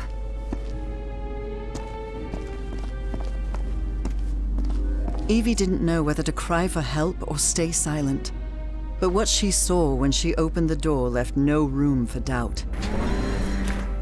Oh no. That's Caleb Bowen. So Bowen had gotten his way after all. How else could he be leading a top-secret research project for the government? And then Evie thought of something worse.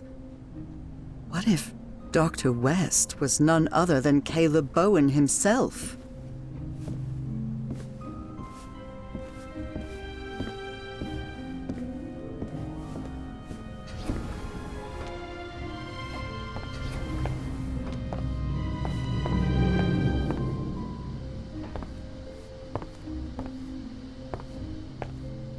...2006?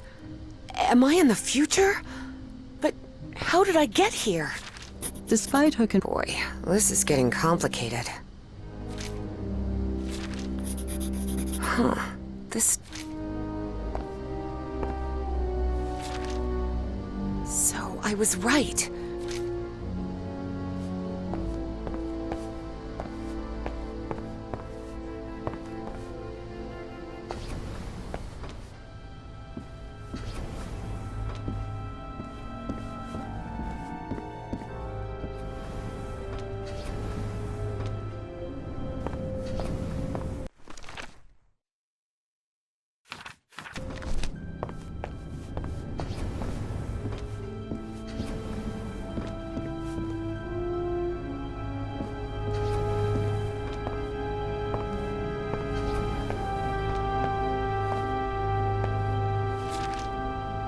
So this machine is a mind...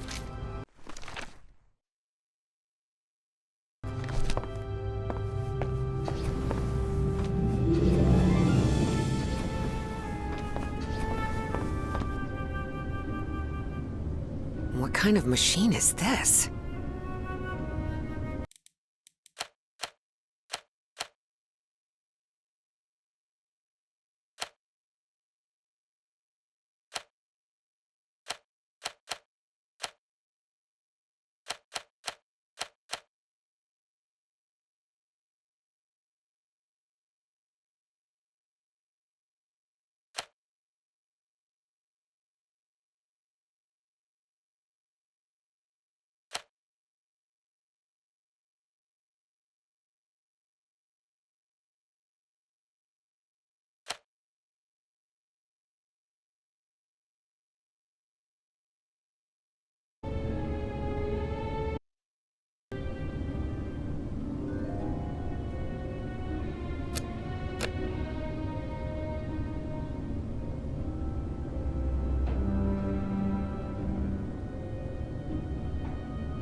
Yes, yes, yes! I did it! That mind-swapping device seems to be powered on again. I hope this works. God, I hope this works. I need it to work.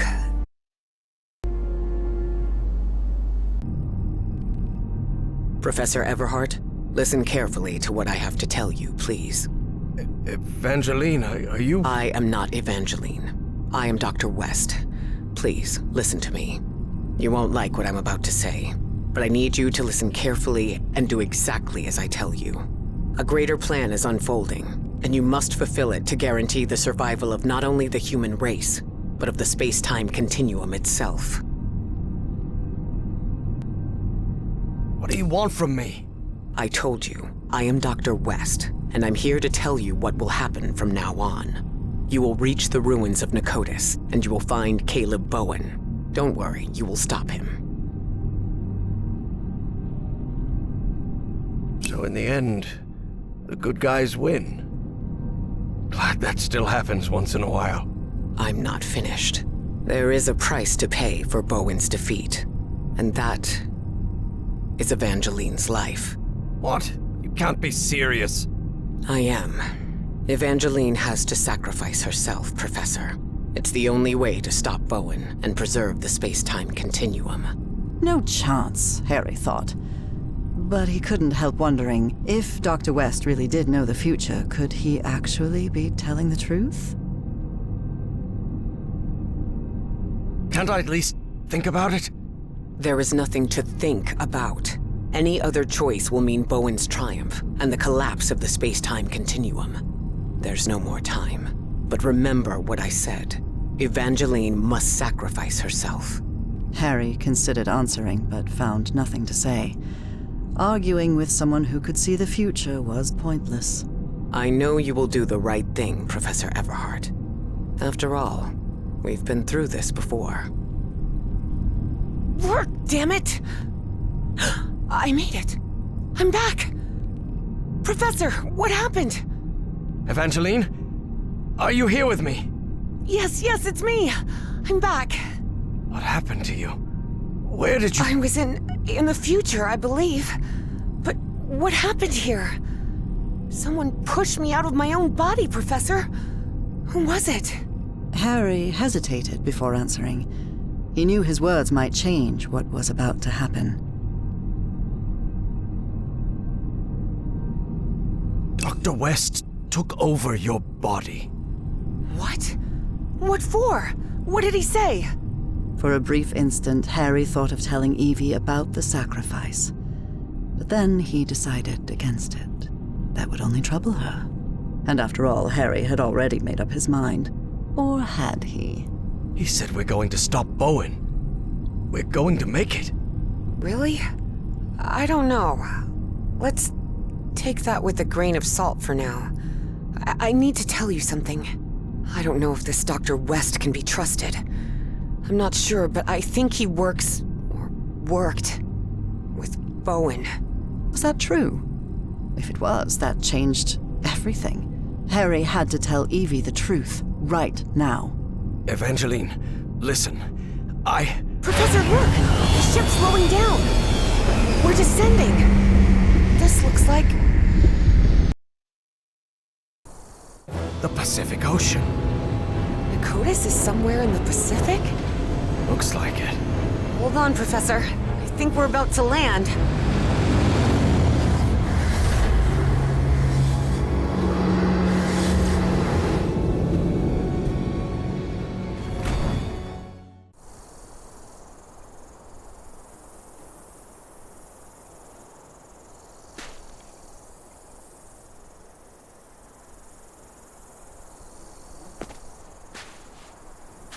Who would have thought this whole structure was actually a flying saucer, huh, Professor? Red sand. This must be the Great Sandy Desert. So we're in Australia. We crossed half the world in, what, half an hour at most? For all his fascination with Yithian tech, Harry didn't answer. He was still debating whether to tell Evie what he'd discussed with Dr. West.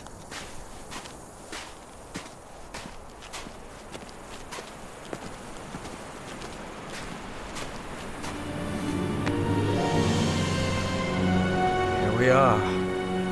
This is Nakota's. Wow.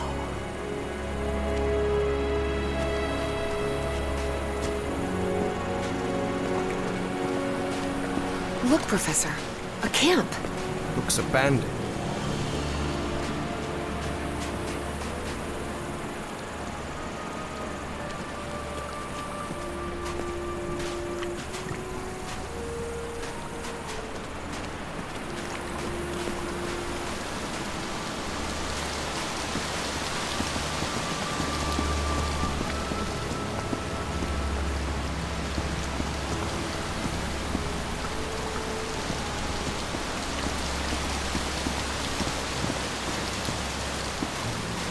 I'll stay here, Professor. Let me know if you find anything.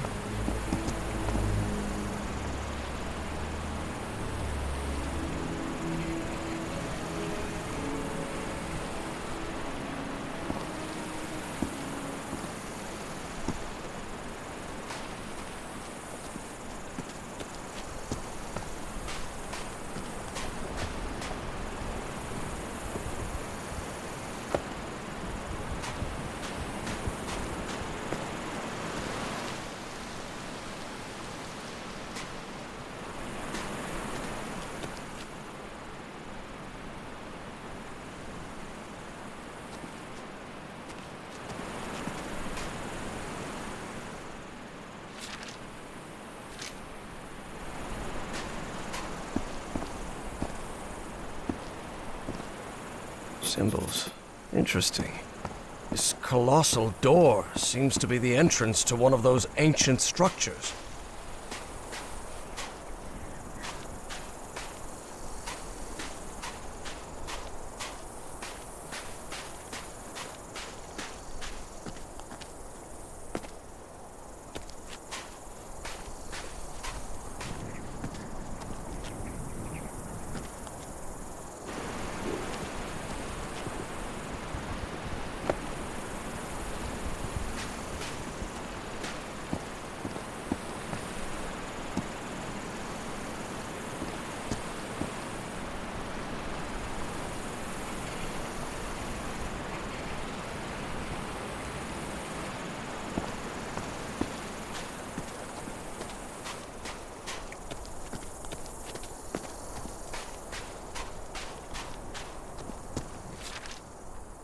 Does this manipulate the shapes?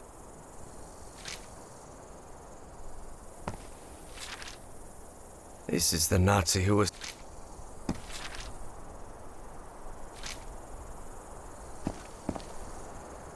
Well, well, look at that.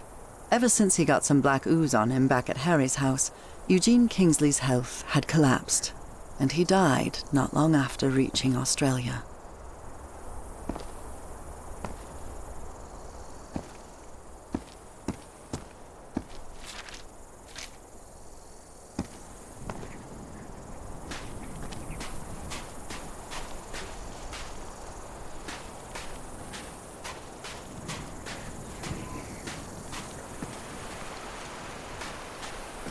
There are some carved symbols.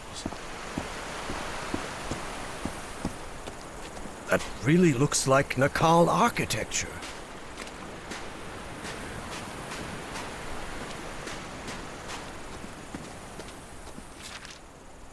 Seems she had a rare moment of good judgment. Dr. Patricia... This looks...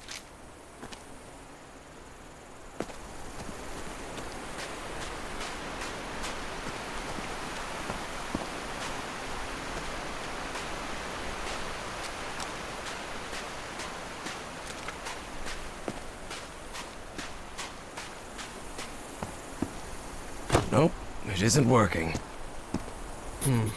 These symbols must mean something.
Looks like that did something.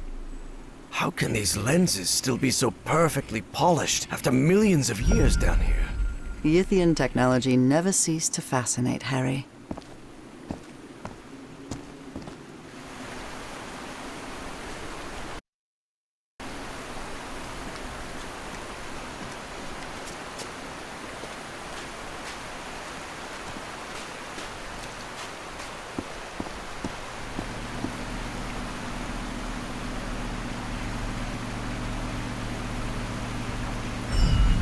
Did you see anything like this in your visions of Nakotas, Evangeline? The Yithian use technology based on mirrors and light, but this is the first time I've seen a system this complex.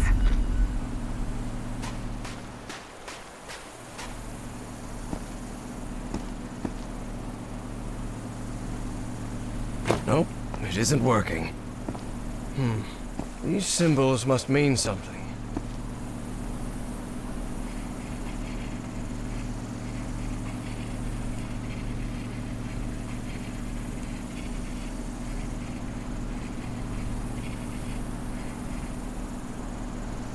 Nope, it isn't working. These symbols must mean something.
These controls seem to contain spheres of black ooze.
Look, Evangeline. I can rotate the shapes using these controls.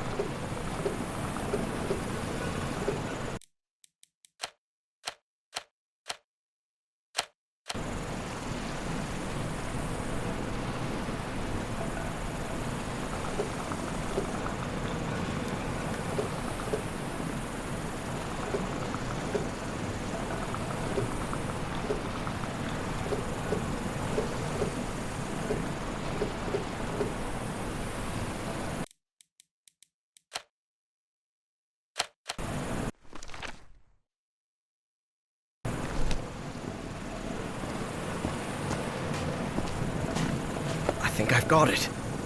Sort of.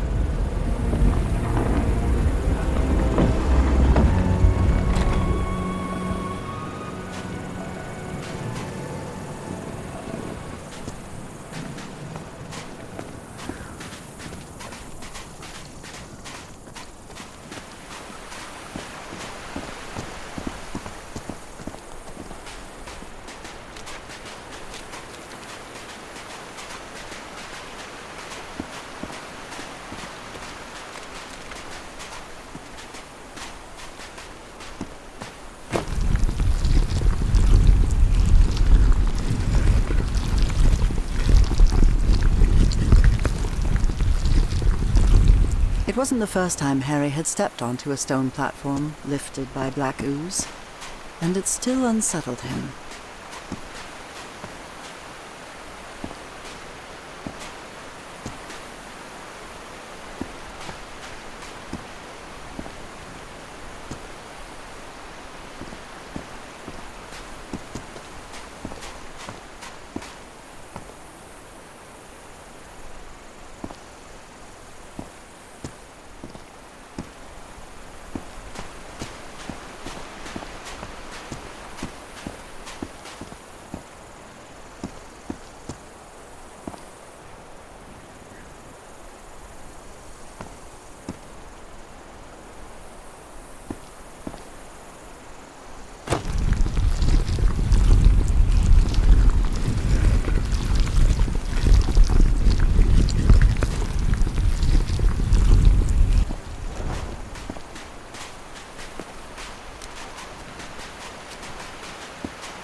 Another one of those moving patterns.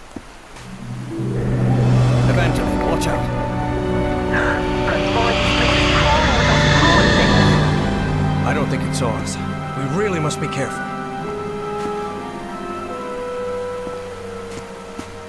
Another one of those moving patterns.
Alright. That one was tricky.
Yes, I opened it.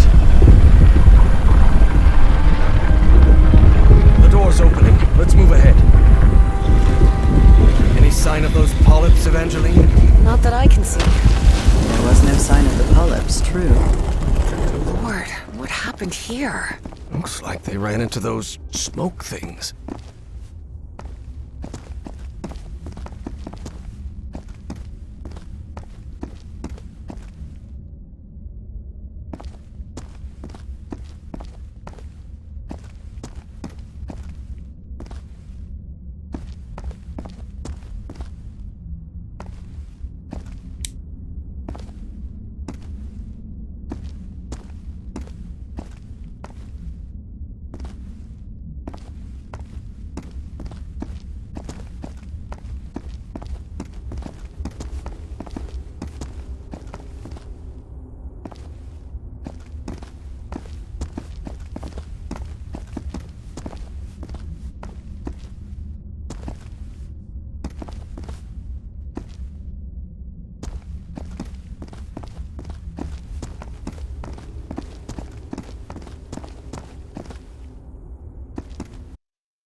there's one of those cultists dead on the ground. Bowen and Stahl had a last-minute argument over how the mind-swapping machine should be used. It didn't end well, especially for Stahl, whose dream of a 1,000-year Reich died right... Look at this architecture. Does it look familiar to you? Professor, this looks like the archives. The great library from my memories, but back then it was full of life. This place is in ruins. Makes sense, Evangeline. Millions of years have passed since you were here. This is breathtaking. This is the place where I was millions of years ago. The mind-swapping device must be at the top of that basalt tower.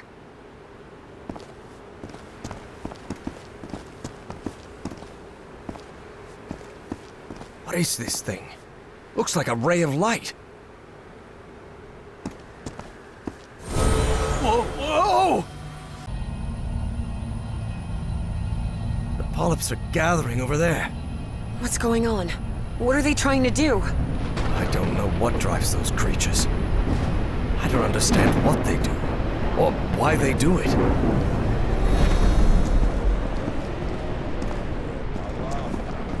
Professor, do you hear some kind of chanting? Yes, and I believe I recognize the one chanting. I don't like this.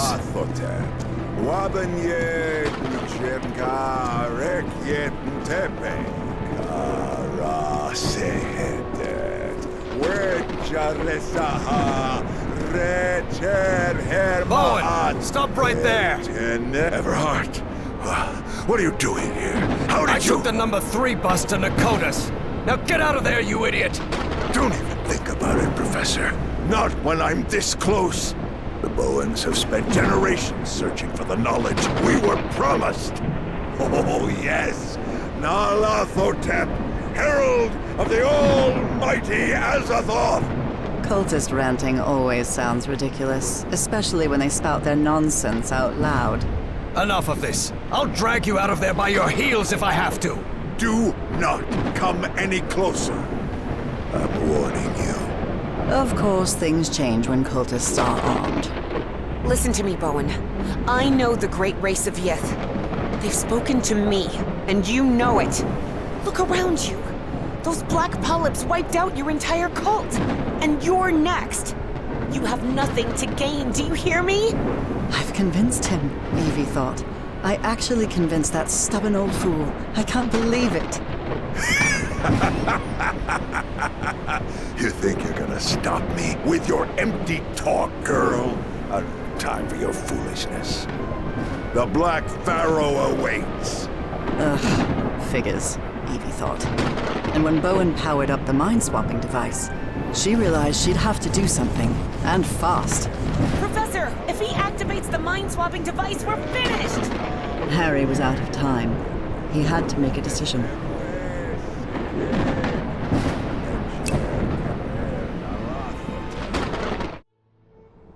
Harry remembered Dr. West's words. Evangeline has to sacrifice herself, Professor. It's the only way to stop Bowen and preserve the space-time continuum.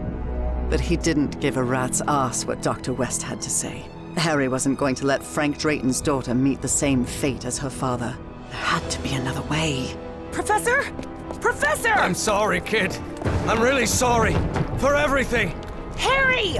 And as she screamed, Evie watched the stubborn old grouchy archaeology professor sacrifice his life to save hers, and all of humanity. Harry found himself in the ooze pool, completely covered in the substance he feared most. He knew this was his death sentence, but at least he was going to make sure Caleb didn't swap his mind with anyone. Are you out of your mind, Everhart? Haven't you seen what that liquid does to humans? I know it better than you do, you kook. No, don't touch that. You'll interrupt the transfer process. No, no, no! Oh no, oh no. Not the ice. And so, on November 6th, 1957, in that basalt tower of the city that millions of years earlier had been Nakotas, my husband, Harry Everhart, was consumed by the black ooze.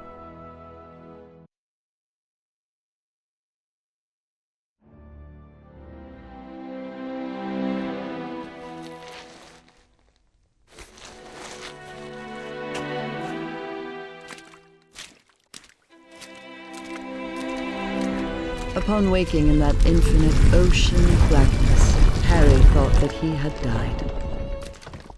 Well, I hope it was worth something at least, he thought. He was waiting to see the light at the end of the tunnel when a voice surprised him. One he recognized instantly. My voice. Harry? Nora? I'm so glad to see you, my dear old pal. Nora? Nora! Am I dreaming? No, you're not dreaming. Then I'm dead, right? No, you're not dead either. I don't understand, Nora. Everything is so confusing. Easy, Harry. We've got plenty of time. Ask whatever you need to ask.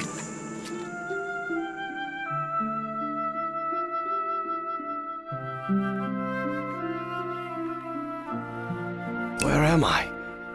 Where are we? What is this place? This, Harry, is the Icor, a place beyond time and space. And now you're connected. Connected to whom? To you? To the Elder God. Both of us are. What or who is this Elder God? It's hard to provide a simple answer to such a complicated question, Harry. The Elder God has gone by many names throughout the ages. Amaterasu, Sarens, Kor Yithar, Kailamanu. His judgment is inscrutable, at times even incomprehensible.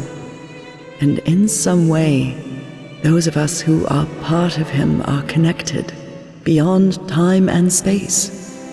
I don't know, Harry. Maybe the Elder God is simply God. How is it possible that I didn't die? I'm covered in that black ooze. The blood of the Elder God does not harm those who are connected to him. That's why it didn't harm me on the island. That's why you sent me there, remember? To be who I really was? Now he can't and won't hurt you either. Because connected to him is someone who loves you and protects you. And that's me, Harry. What does the Elder God want? To offer you its gratitude. It's what I've been trying to tell you ever since you and I parted ways. The shadows. That was you? Exactly. But it isn't easy to communicate with someone outside the Icor. And I'll admit, an oily shadow probably wasn't the sight you were hoping for. And why is the Elder God grateful to me? The Yithians sustained their energy by channeling the Black Icor. The Icor is the essence of the Elder God. That process caused him immense pain and suffering, but you've put an end to it. You've given the great race another way to transfer their consciousness, and now they live beyond time and space, connected to the Elder God. But Nora, I haven't done anything beyond stopping that kook Bowen. Ah, but you will. And at the same time, you've already done it. Nora, I don't think I follow. Harry, it takes a while to understand what beyond time and space means. But you will, my love. Believe me. Who is, or was, Dr. West? Is it you? No, Harry. I'm just a humble art teacher from Newburyport. Don't worry. Dr. West will be waiting for you when you wake up. That means I can't stay here with you, can I? Harry, you're already here with me, my love. We've been together for all eternity. What? But you need to go back to your time now.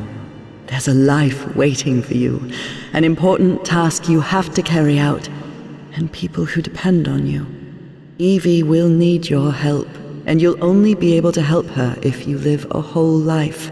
Will you promise me that? Yes, I promise. And one more thing. Tell Evie Papa is waiting for her at the Benoit house with the whole family. She'll know what it means. I'll tell her. I guess this is goodbye, old pal. For now. I love you so much, Nora. I'm going to miss you terribly. Don't be sad, Harry. It's only a matter of time. A matter of time and space. And remember, I love you too, Harry. Harry, can you hear me? Oh no. You did it, Professor. You saved us all. Don't come any closer, Evangeline. I'm covered in... Do not worry. She is also connected to the Icor, Professor Everhart. Harry couldn't believe his eyes. That was Caleb Bowen in that ridiculous Egyptian costume. Somehow he had survived the consciousness transfer. Bowen? No. What is he doing here? No, Professor, it's not what it looks like. It's... My race is deeply grateful to you both. Harry understood at once who was now occupying Caleb Bowen's body. The loop is in the process of closure. That is optimal. But we must continue working. Process of closure? What are you talking about? Do not worry. What comes next will be far easier. We only need to follow the plan you and I laid out the first time you contacted me. Dr. West.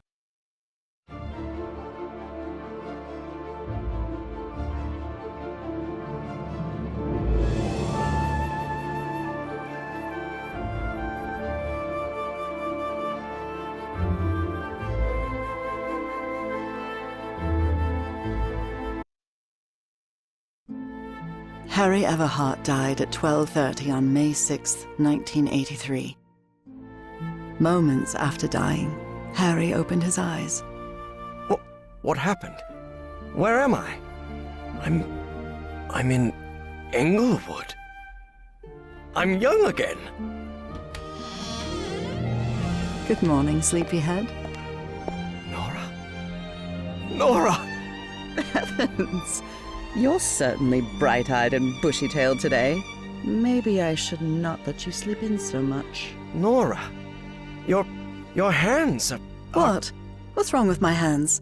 I promise I washed them before making breakfast. But what about your illness? What illness? What are you talking about? I'm healthy as a horse. Hey, don't get used to me bringing you breakfast, okay? I'll be out on the porch. We've got a long day ahead of us. And all the time in the world, old pal.